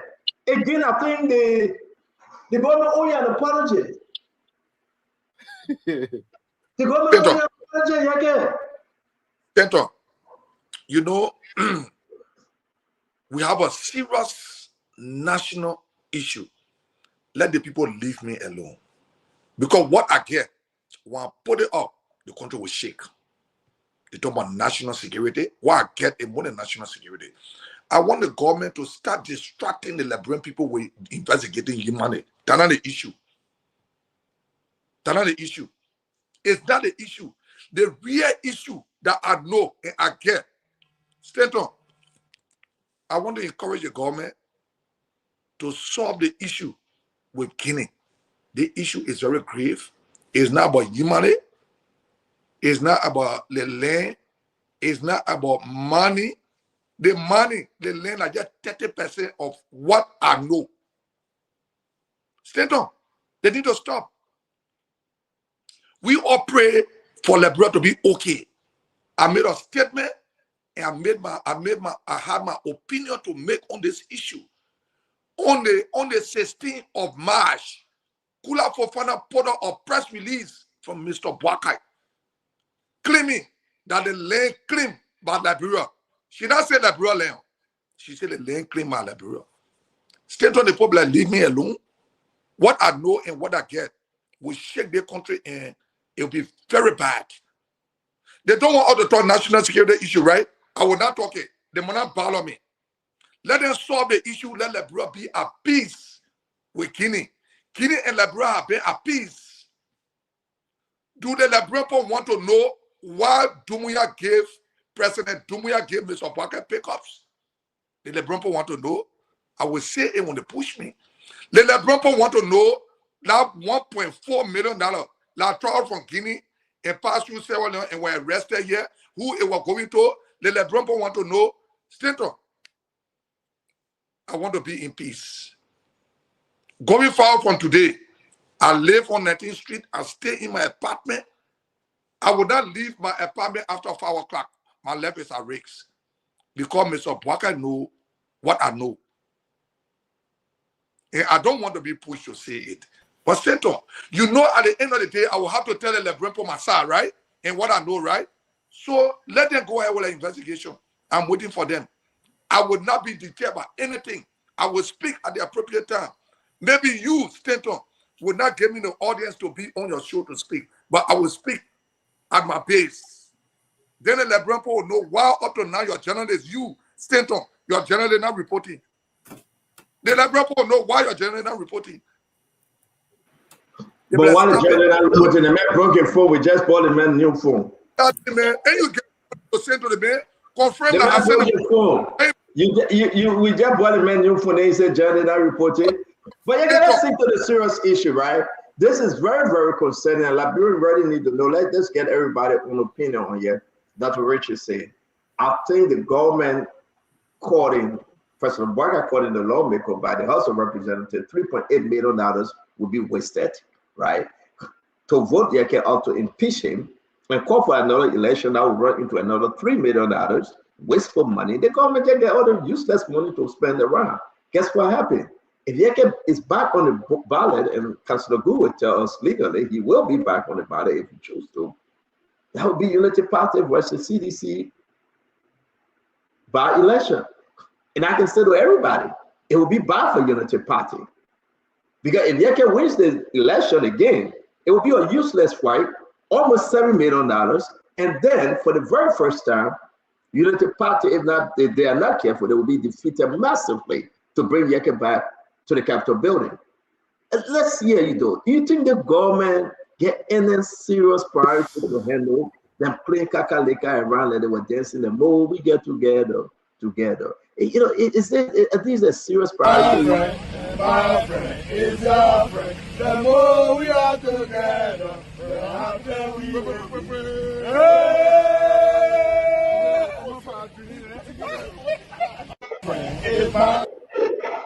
And that's how you're saying it. Then let's say that, Richardson. Let's hear you quickly. Stanton, I mean, we have more important things to worry about. We have a border issue here. Another country encroached on Liberia. We don't know the facts of this matter yet. Okay? We understand that it was about, mining and, a river, the Makana River, but we still don't understand the true, cause of this whole issue here, because one, our government is not frequently speaking to us, but yet and still we see that they have issue relating to Yeke Koluba on the agenda to be discussed. I wanted to talk about this money issue that you brought up, that they're going to be spending to come back to discuss this matter. So I want to leave Yeke Koluba's issue to the House of Representatives, because majority, 2/3 majority have to decide. That's what the rule says. The House rule says 2/3 majority has to decide how they're going to manage Yeke in the House. From there, it may go to as he's saying, as he will talk. That's what hearing does. It allows people to speak. Okay. And they have to come up with, finally, they have to come up with a violation. I wrote down, Yeke said, Guinea feels, that's a key portion of what he said. Guinea feels within themselves that they will come for the land, but I wrote down key words to me was Guinea feels within themselves. That was his opinion about Guinea feels within themselves. And that's so given what Guinea feels, and he said, let somebody come and he broke. Thank you. I want to be. You're right. We got more important things to do, but as we're speaking, Thomas Farah is posting, good evening, colleagues. Kindly be informed that promise made by the speaker, Richard Kuhn, is in motion. Kindly visit his office for individual briefing. It means that go collect your money. Simple put. They are calling them back to remove Yeke. Lastly, please help accelerate the mandate from the leadership on Project Ahen. Project Ahen is to remove Yeke Koluba, is to vote. So these are some insinuation that the deputy speaker is studying and said the Eagles have landed. And you know what I mean. The money is available. We will be back in session, and please help accelerate the mandate from the leadership on Project Ahen. Can they manage information properly, as disclaimer will. So there you go. They are all speaking in Cuba. It's all about the money, and you just see that this is just kind of a big problem for our country. That $3.8 million just to bring them back. And then you are talking about another money, if the case removed, almost $3 million to have a by election in the country. Is this what we want? I'm going to come to you, Winfrey Russell. Is this the best we can offer the Liberian people?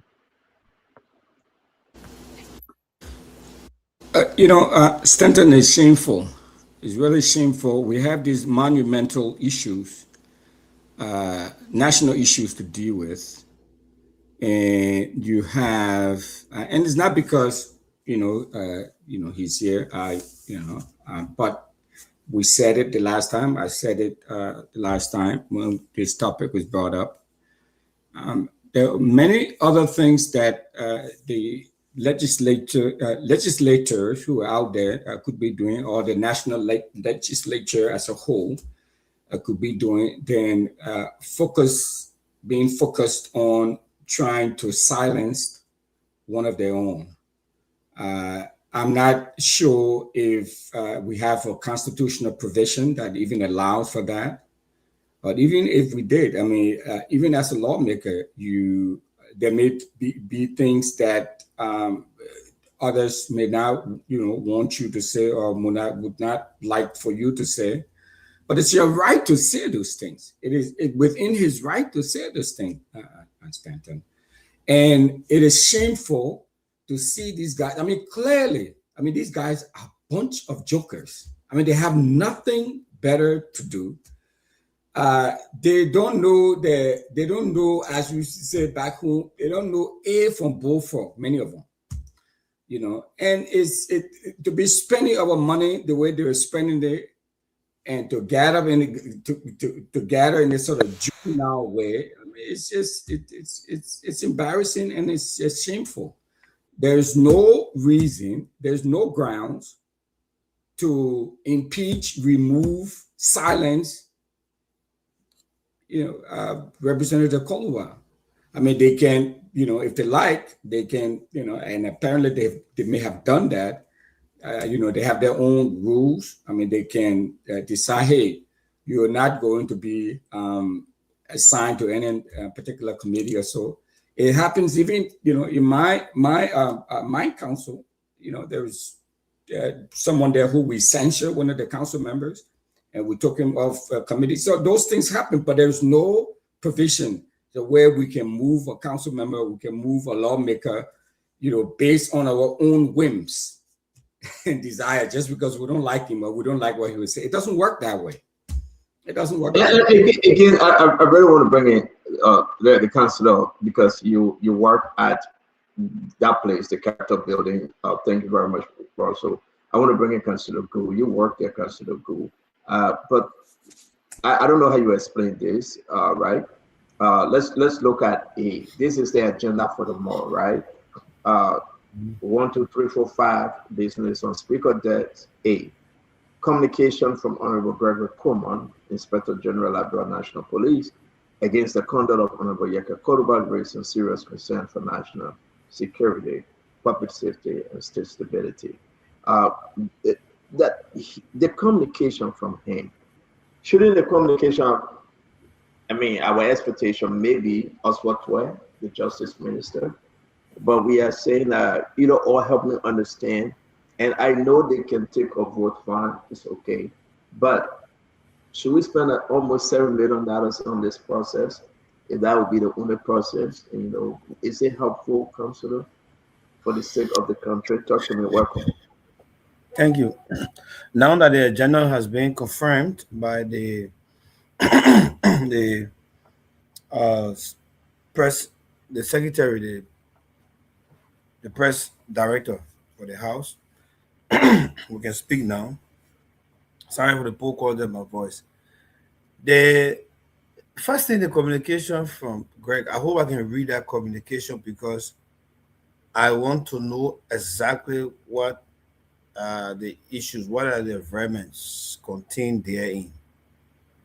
What is it really specifically that the police director, no other person, will be writing the legislature, raising issue about a lawmaker, making statements that have security threat, and you are the member of the security force, and you don't take action against that lawmaker, especially so if that issue have risen to the level of a felony, or treason, or breach of the peace.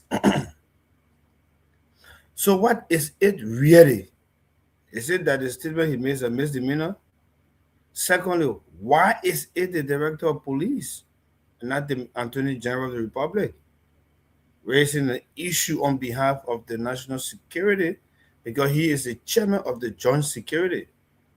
So how can a subordinate be talking about addressing the legislature directly, when you have the Attorney General of the country, the Justice Minister, Attorney General, and chairman of the joint security?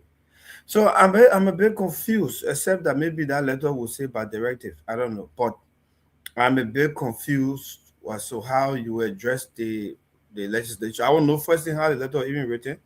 Who was it addressed to? Was it addressed to the speaker? Was it addressed to the clerk of the legislature? Or was it addressed to the Committee on National Security? Who exactly was that communication addressed to? So I believe that first thing on the Gregory Coleman letter, I think there's a breach of the chain. That's my opinion. Left with other people to let me ask you quickly before we go. I want to ask you quickly, though. Yeah. And I know you have said this before, that there's their own place they can try to impeach and remove. That's fine. But the question remains, though. Do you think the country as it is right now should fight this battle against everything you know about Liberia politics? What was the benefit to the people and in solving this? For me, fighting to remove Yeke, I will consider that to be a benefit to the ego of few persons who are just against Yeke for who he is and for what he says. Period. Because I don't see anything, because if I had the time to read the law on treason first, there's nothing there that he said. It's opinion. It's even in the code when you say, "Do you feel?" Sometimes your colleague will object to it and say that statement, that question is opinionative. So it's opinion. The person feels that this one, and then a letter coming up from the press secretary saying that Guinea move on the land that is claimed by Liberia, instead of it being that being direct, that Guineans encroached on Liberia's territory, right? That Guinea move into Liberia territory. Is that now that Guineans move on a territory that Liberia claim to be is. So it's like a disputed error that I claim it and somebody else claiming it from that end from the language of the letter. So there are a lot of things, and if you push this particular thing, it will just be to show that for me, there's no need to go after this thing. There's absolutely no. I see the ego, I see the anger in people. Yes, because this man supported them. They came to power. He still remains the same person he was. He continued to talk. I don't like the advocacy at the time when you are in the government, you're doing opposition. I don't like the advocacy the way he talks. He used to cause up people around the place. No, but that passed, right? But to this one, you didn't take action then. This one, there's no need to take action because let me leave you there with one quickly. We got to bring the other 6 individuals on. Russell, quickly. I got to go to ask. Is it constitutional? Is it? I mean, does the for impeachment? Yeah, of a lawmaker. Yeah. Yes, of course. Expulsion. Yeah, the word expulsion. Expulsion. You say for cause. Okay. Once they get it for the vote, they can create their own cause because so take me council. Let me bring it up. Take me council. Let me bring it up. Create their own cause and remove a colleague. But I don't think that's the right thing to do. Thank you, Councillor. Dr. Bople, I want to bring you in. You level head a year, and today something strange happening. People just loving your answer. I think the only reason why they love your answer because you're in America. When you get back home, you will change your answer. I don't believe that kind of answer you gave it. But people saying something, whoever you think, I'm surprised. And just to announce that the Bupler wife is sitting right in front of him, so he'll be very much sure with the answer. That's the problem we have when we do this thing from home. But the Bupler, let's say you do. Look, listen to all these different things from the House of Representatives. You talk about money, you talk about people, but the money issue here, almost $7 million, $3.8 million to call him back, another 2.3 million to do another election. Do you think it's necessary, Dr. Bogle? Stanton, I don't care what you say, you all be my brother. But let me say this though. So everybody know Yeke Koluba. So back then he was speaking affirmatively. It's UP people were saying all those things. And the truth be told, if you say something that's supportive of me and affirms me, I will clap. If you start to say something different, I may not clap or I may speak against it. So that's not abnormal. Yesterday he said something, or the UP people, the president laughing, shaking his head. Today, something different. People don't like it. So nothing wrong with that part. But here's the thing though. Today we're dealing with the issue to which the lawmakers spoke, and that is the trouble at the border, Stanton. And, Yega Koluba is not just Bioga. He is Representative Yega Koluba. He is well known. Every time he speaks, people listen for a bunch of different reasons.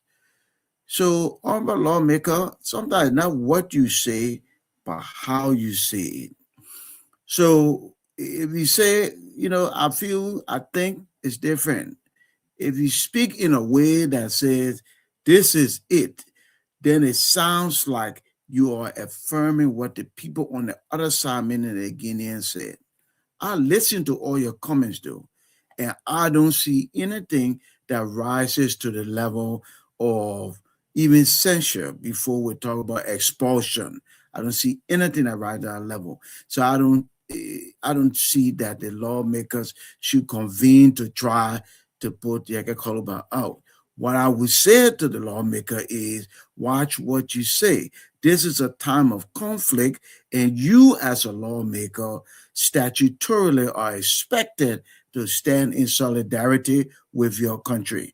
So what you say and how you say it matters. But I don't think that the lawmakers should be having any conversation about getting Yeke Koluba out.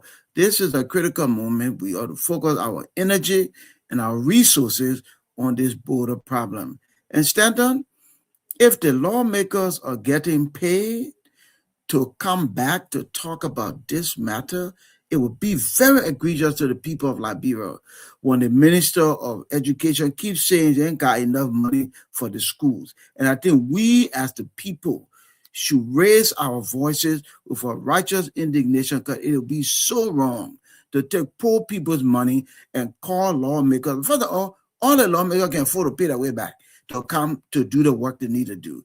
So to spend millions of dollars is egregious and would just be a disservice to this country and to its people, especially at a time when things are so turbulent. Gas prices, food price, everything rising. Government should be conserving resources so we can help our people. So I hope that nobody's going to get any money. If they do, we as the people are to register our discontent and our anger. And we should never forget it. When 2029 comes, we should speak through our vote, because this would be wrong. Thank you, CEO.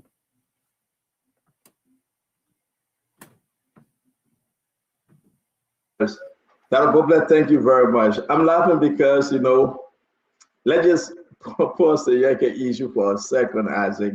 We come to you, I was too fast. I want to call this, but it looked like when the government watched the program and they know exactly where we're going on, and Kula always play this thing with me. She will post those appointments before me, but it's okay, she's government. But as you can see, the executive marshal reporting that Jonathan Widow will be the next National Election Commissioner head. We just want to say, indeed, because they know where we were going with the story, but Kula being the press secretary, and we will be reading there as fast, and we'll put Mr. Widow photo up. It's very important for us to do that. But as you all know, it's a very, very important position in the country. And Kula know very well I was going to put this name up as soon as possible, but she beat me to it. She's the press secretary, but like we said, the president today, President Joseph Yemabarka, nominates new chairman of the National Election Commission, Executive Marshal Morovia Liberia. His Excellency Joseph Yemabarka has nominated Mr. Jonathan K. Widow to serve as chairman of the National Election Commission following the resignation of Madam Deveto Barlasana. Now, we'll pause on this and tell you more about Jonathan Widow. I'm kind of a little bit okay, because I know what he brings to this position. And I know the opposition will dig behind him and talk their own. We will talk our own tomorrow on Jonathan Widow. But now we can put it in the bank. It's not Josiah Jokai. So it was good that we played the Josiah Jokai tape. The president made a wise decision. The appointment, they investigated, they vetted the appointment. The decision came out. And the president today now bringing forth Jonathan Widow to serve as chairman for the National Election Commission. Let's leave that in the bucket for a minute. We'll talk more about that tomorrow. But let's go back to the Yeke story. Isaac, please talk to us, Isaac. Representative Yeke Kuluba, I want to come to you. I want to beg you, please. Please go ahead and tell me you think the executive mansion belongs to me.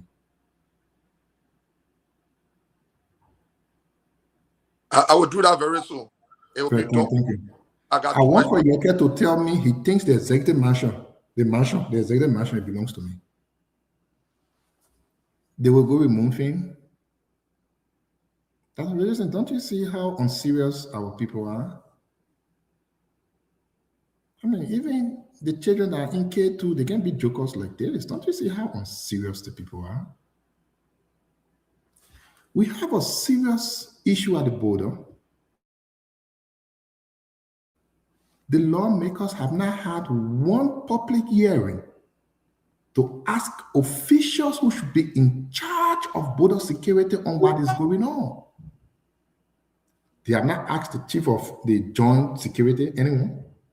They have not asked National Security Council, anyone. They have not asked Immigration, anyone. They have not asked the AFL, anyone. But you know what they're concerned about? Why Baga said, Ghana creating no new land, and Representative Koluba repeated it. So the best. Is there a dictionary that can define unseriousness? So we can go in the dictionary and see what unseriousness means. But I want to tell you, they will move ahead and say they would want to expel Yeke Koluba. They will move ahead, they will do it. This is only because in the head of these guys, no one questions them. They are big boys. They are big shot. Truth being told, when you see a lot of these people, not to call them, most of them don't reach the level of people that should be taking policy decision for a country. They don't have that understanding. So they do things that you don't really understand. What's the end goal? So let's look at it. They remove Yeka Koliba on Tuesday. What happens on Wednesday? After Yeka Koliba removed, what happens on Wednesday? What happens on Wednesday? What happens to the country? Tuesday, Yeka Koliba, they remove him on Wednesday. Then what next? Why are these guys? Some of them, they are our big brothers, people we know, and we feel very concerned when we see them doing these things. Like, we don't know them to be unserious jokers. We know some of them to be smart guys, intelligent. How have they come this low? Our country today is going through a lot. GT Bank just recently said to the government that the government wasn't sincere in attributing salary delays to the bank.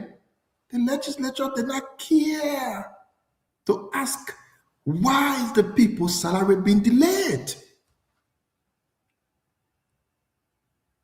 What kind of people are these? And today, the very same people, starting like you were playing, just to recap quickly, when Mo Ali said Yeka Koliba says it like he sees it. In 2026, no, Yeka Koliba is not saying it like he sees it anymore.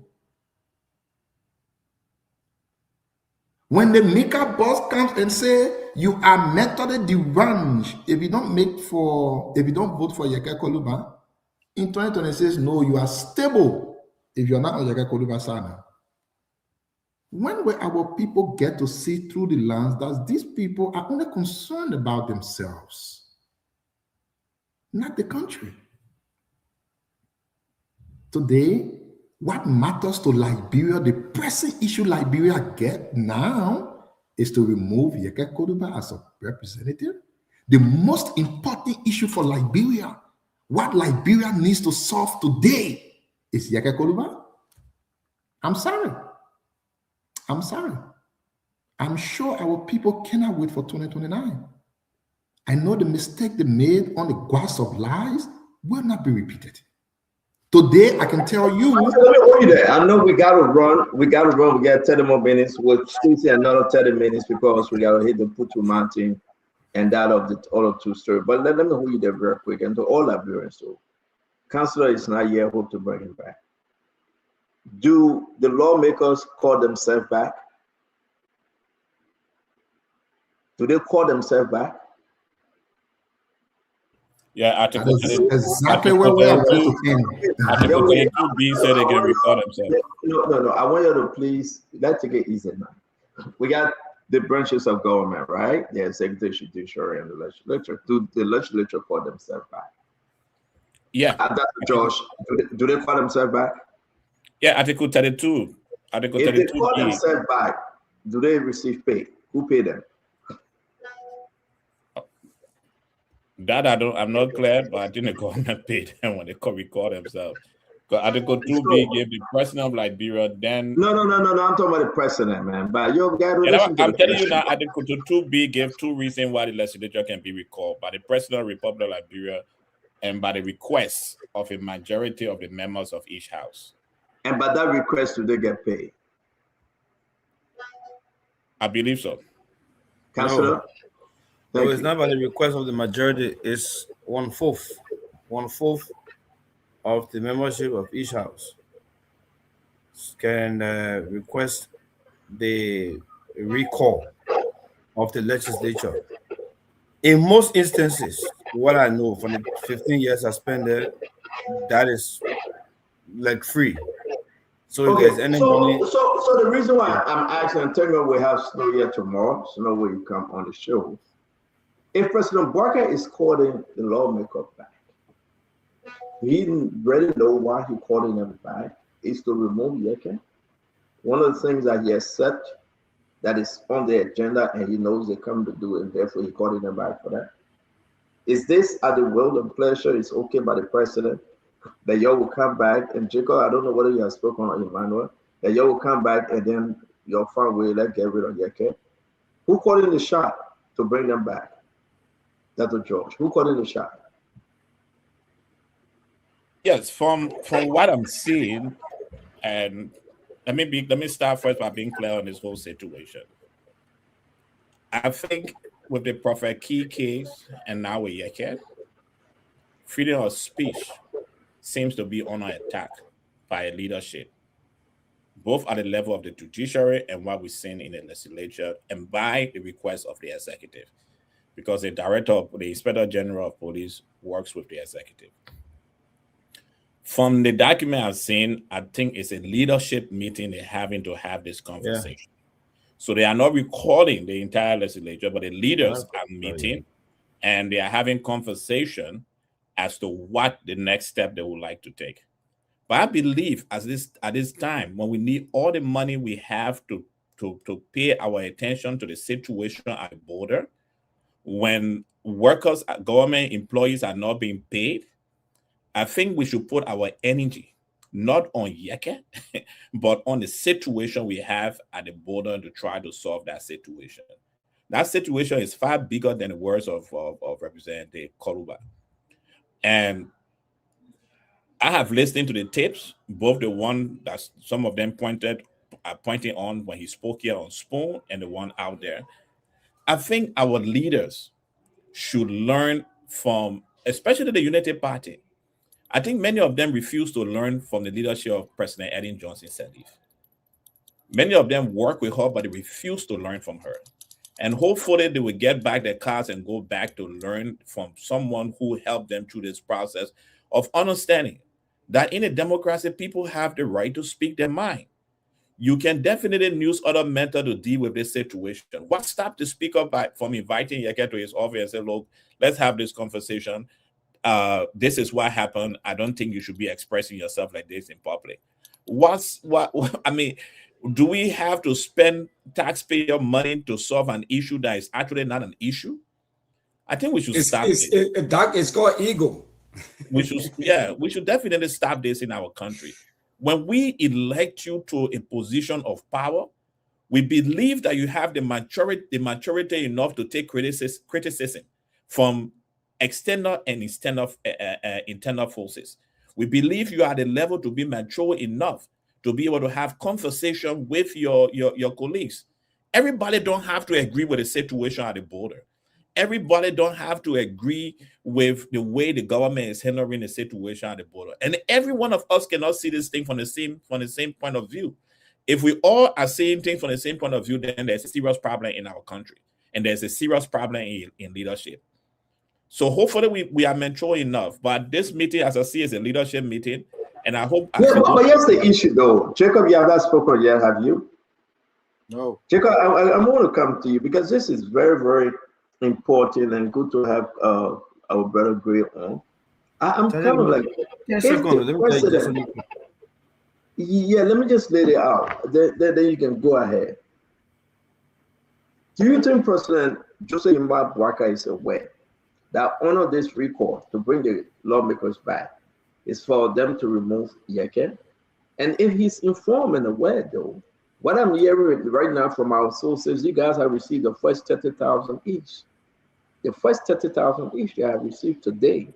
They will go into the Capitol building receiving that money today. The Labyrinth people money is running through the window on useless stuff.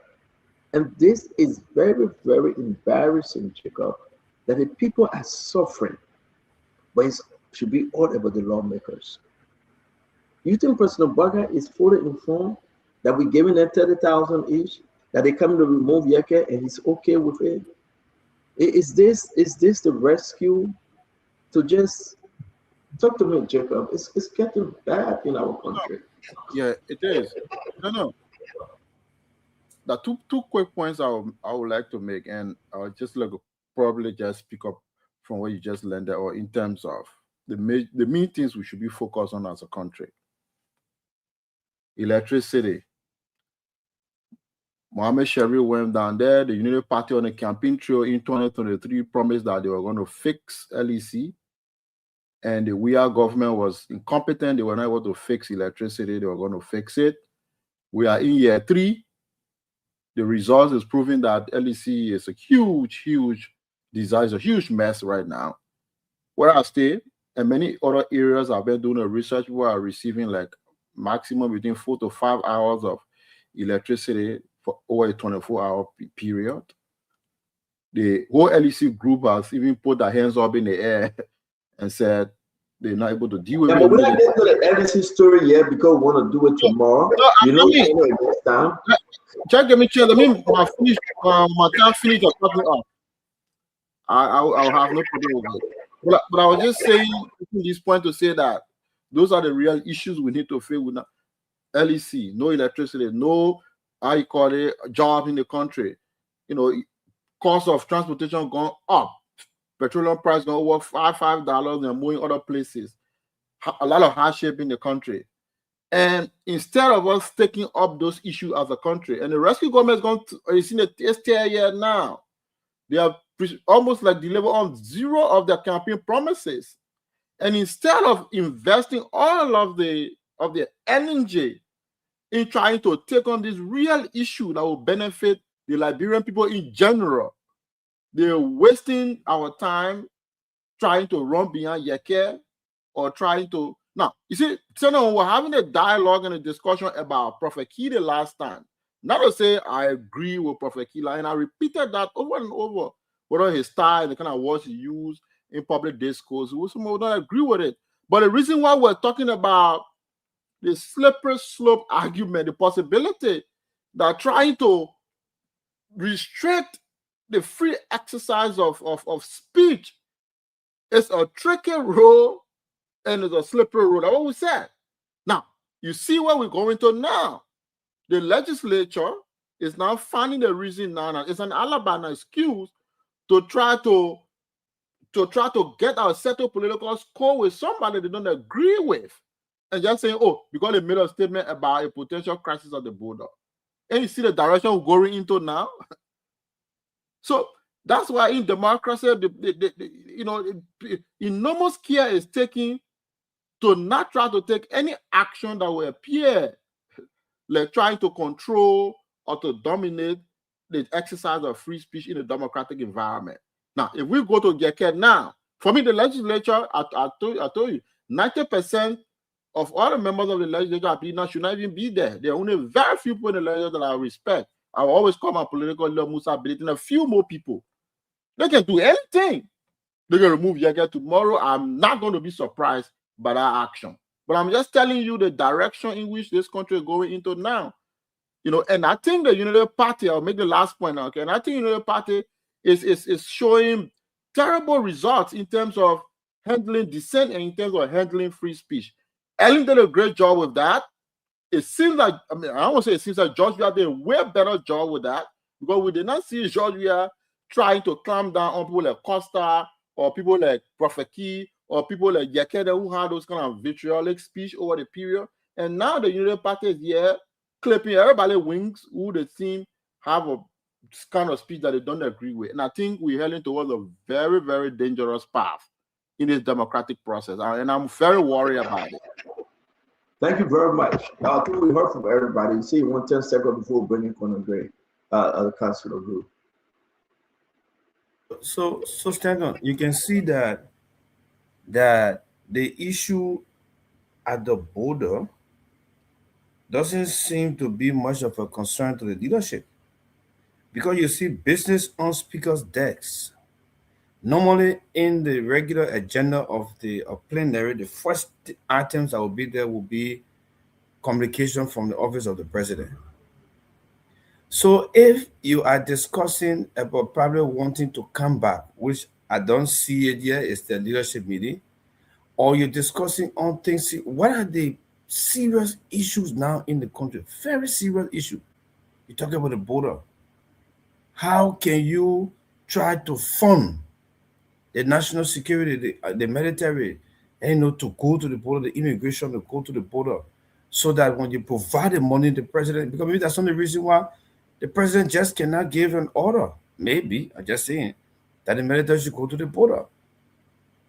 one of the things you talk about LEC, like Jacob said, but the first thing, the very first item, communication from Gregory Como, again Yaga Koluba. The next item, communication and not to expel Yaga Koluba. So it just tells you, then see the other ones are here, parents or channel, you know, they'll be frank. Then another person say, lays and address the issue raised by Honorable Yaga Koluba representing most of the country. So, what are our priorities?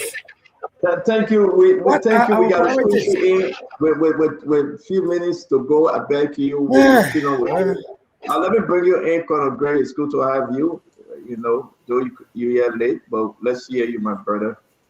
Yeah, Stanton, the set was loaded today, so I was just watching to see if anybody will leave. But as a former soldier, or as a soldier, if I were to make a statement to aid and abet the enemy, I'll be charged under Article 103B of the UCMJ. Aiding and abetting could mean any statement that validates the enemy's claim over our territory. It's a serious offense. So, when people are looking at this from a different look, you know that this man's statement is played all over in Guinea. You see, one of their own say, we own that land. That's aiding and abetting.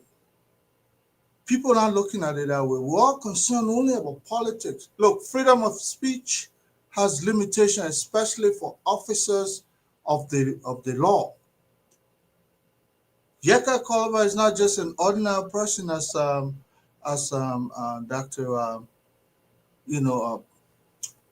Bropler said. He says something, he has weight. And this is what the enemy is using now, that this is our land, we're going to push for it because one of their own has said it. It's been played, you know how that sound in the ears of the enemy combatants. People are hostile, they have taken our land. And one of us. Do you have evidence that it's been played? Or I don't know.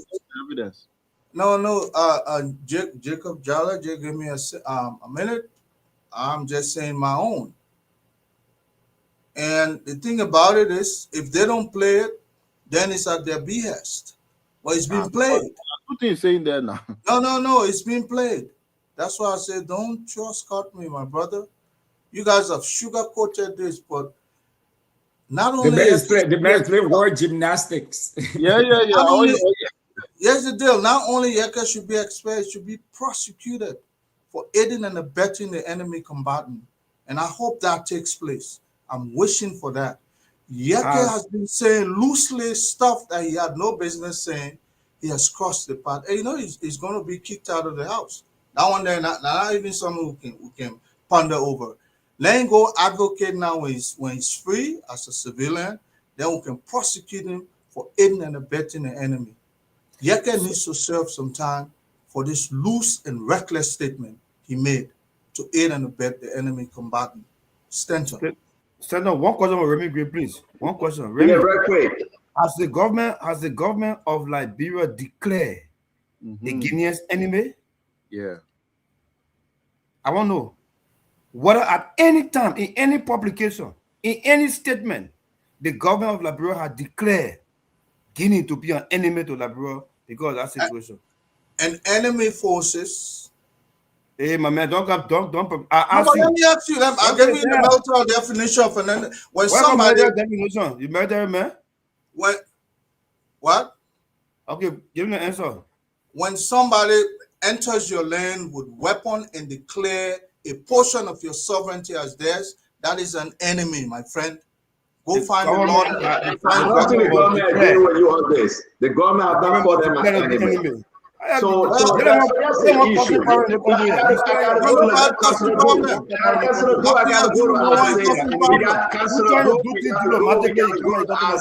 Nobody Guinea's an enemy.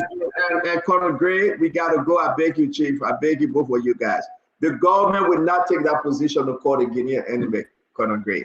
The government will not do it. There will be no way I will sit on the show to say the government calling Guinean country, enemy of the state. No, the government refusing. They said that you're talking, you're on your own. That's not what they are saying. I said, let me bring you in quickly. We got to move on to this new National Election Commissioner, Jonathan Widow, right? I think we got to touch a little bit of him today, and we'll continue to go.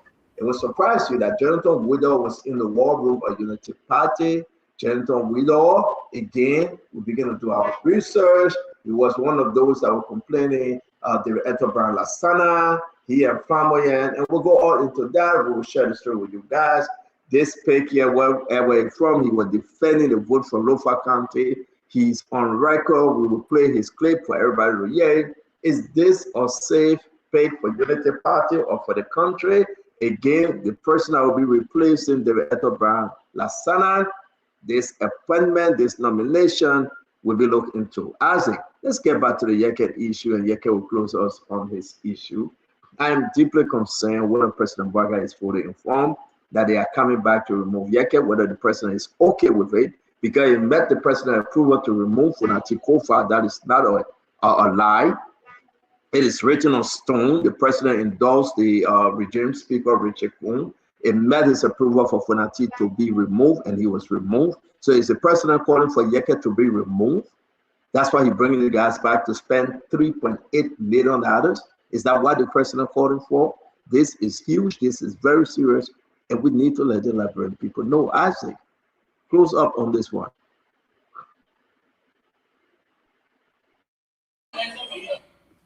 Well, Stanton, thank you. You know, when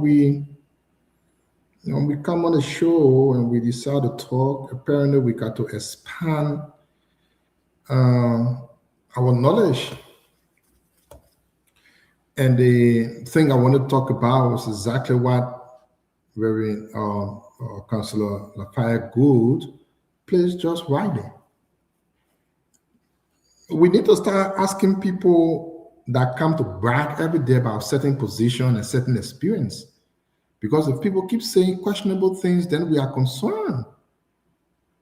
You know, someone said Guinea is our enemy. I don't know when did Guinea start being our enemy. I don't think Liberia is in war with Guinea. No one has ever heard Liberia being in war with Guinea. And now you are telling me someone's statement that they think on political statement that is being given to our enemy. We know when enemies were in Liberia. Liberia fought war, long years of war. People were murdered in places. During those times, we had enemy. We know it. You can go in the churches, you will see people being killed. Nuns, sisters, Americans. That's when we had enemy. Right now, we don't have enemy. Oh no, that's a country trying to claim something, and like Yeke Kodiba said it. The government of Liberia, under the signature of the press secretary in the office of the president, also told us that Liberia is claiming a land that Guinea came on. Claiming. You know what I mean? If I claim this phone, I'm claiming this phone. I'm not asserting my right on it, but I am saying this belongs to me because I'm trying to claim it. If it is my phone, I will tell you that's my phone. And then we see angry people came on with anger in their heart. Nobody knows where the anger came from. Probably thinking of the years when Liberia was in a bloody civil war and people were being killed around. That you know what, when you give this to the enemy, we don't have enemy as Guinea. We don't. We are not at war with Guinea. And we'll never be at war with them.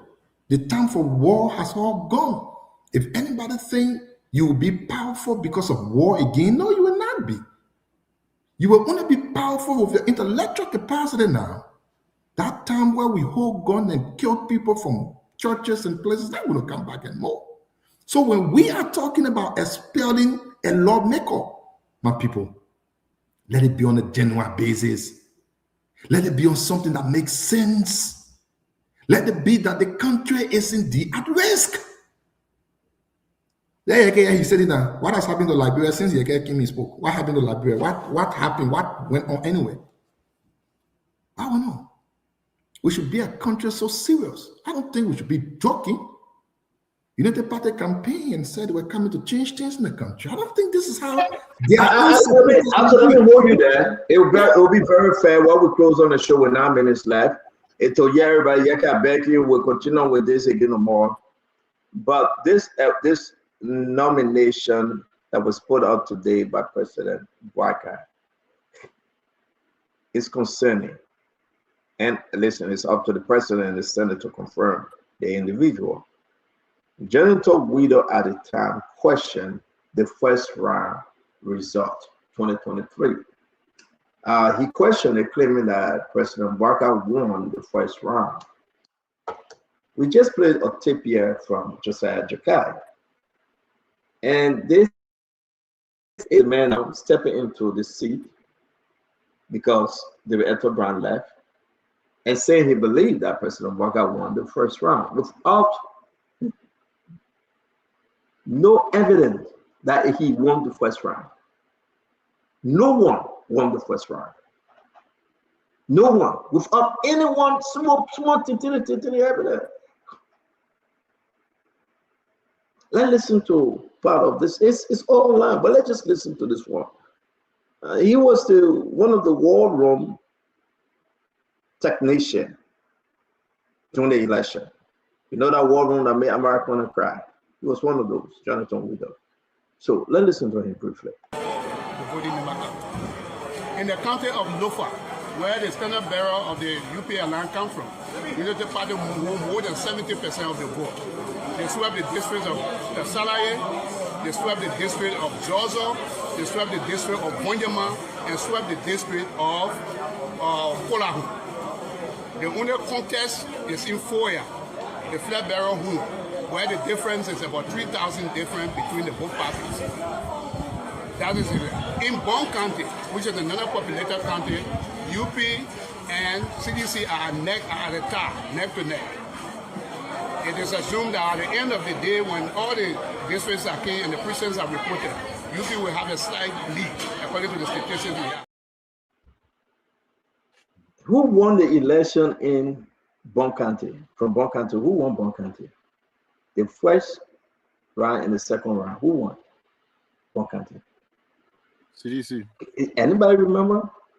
That's your new election commissioner saying that when everything comes together, Unity Party will win in Bon County. Go and listen to him. Lofa, the message less than 3,000.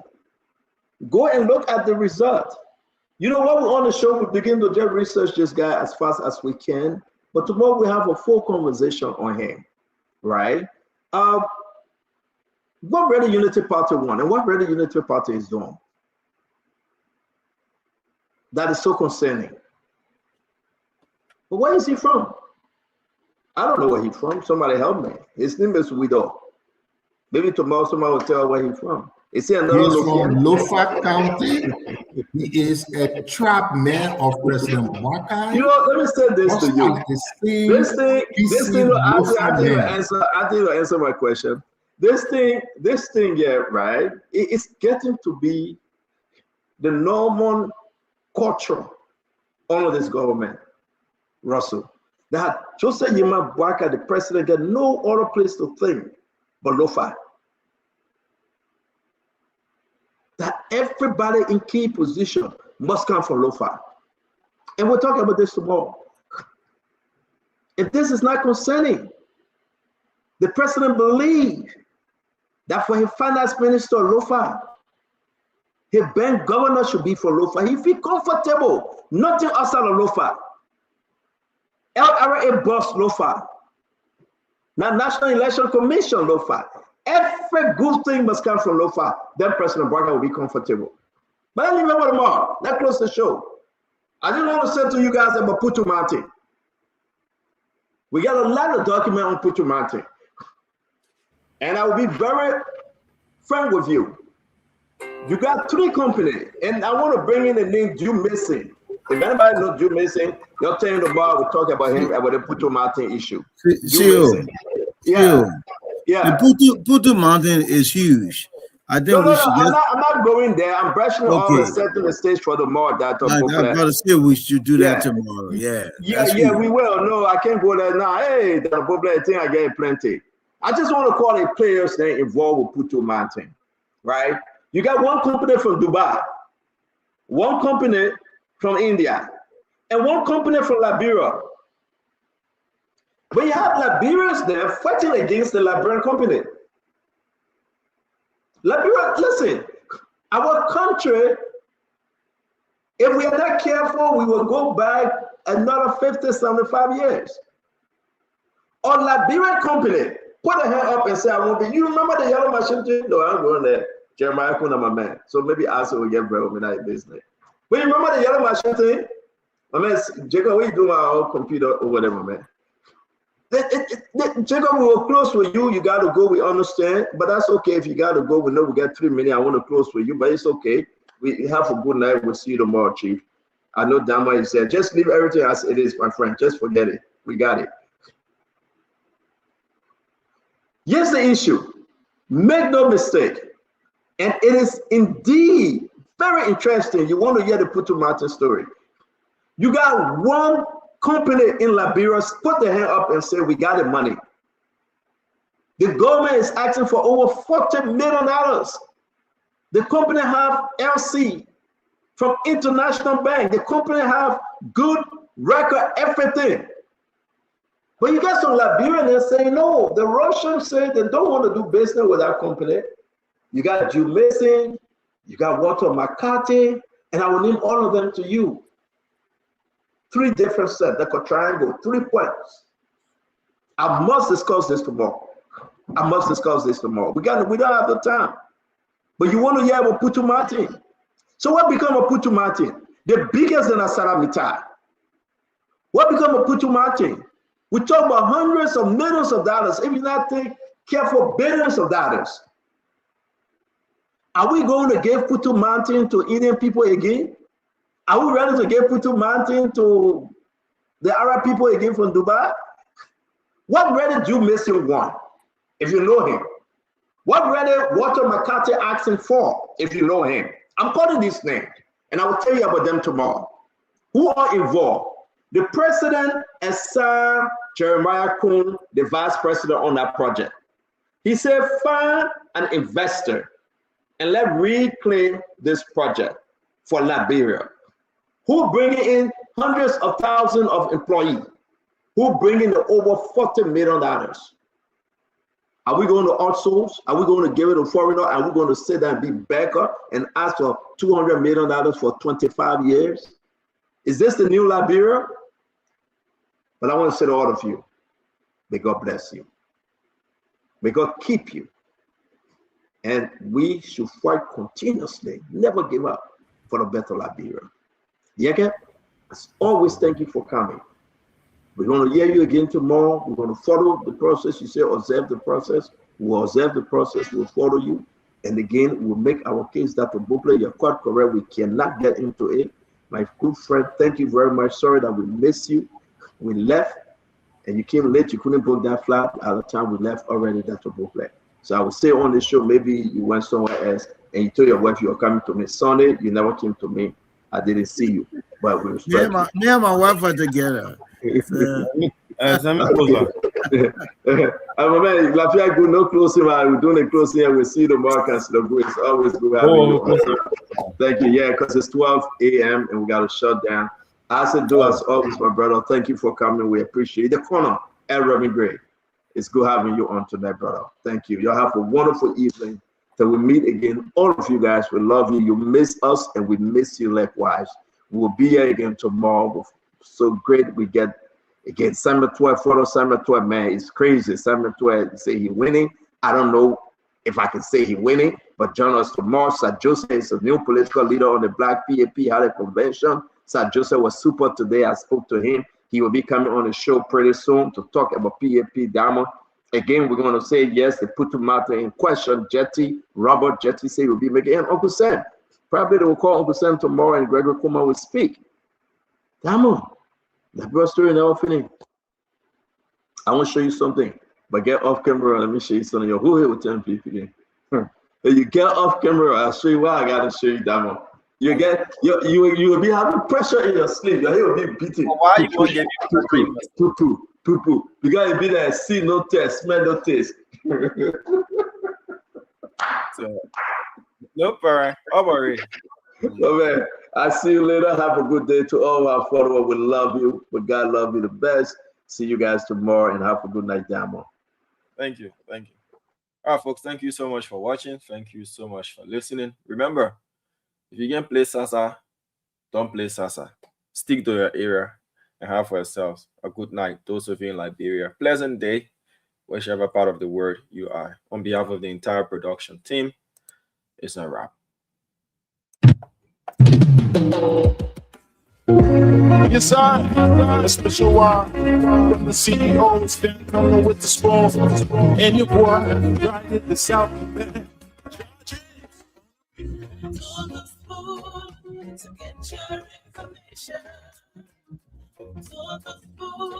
to be part of the smooth television.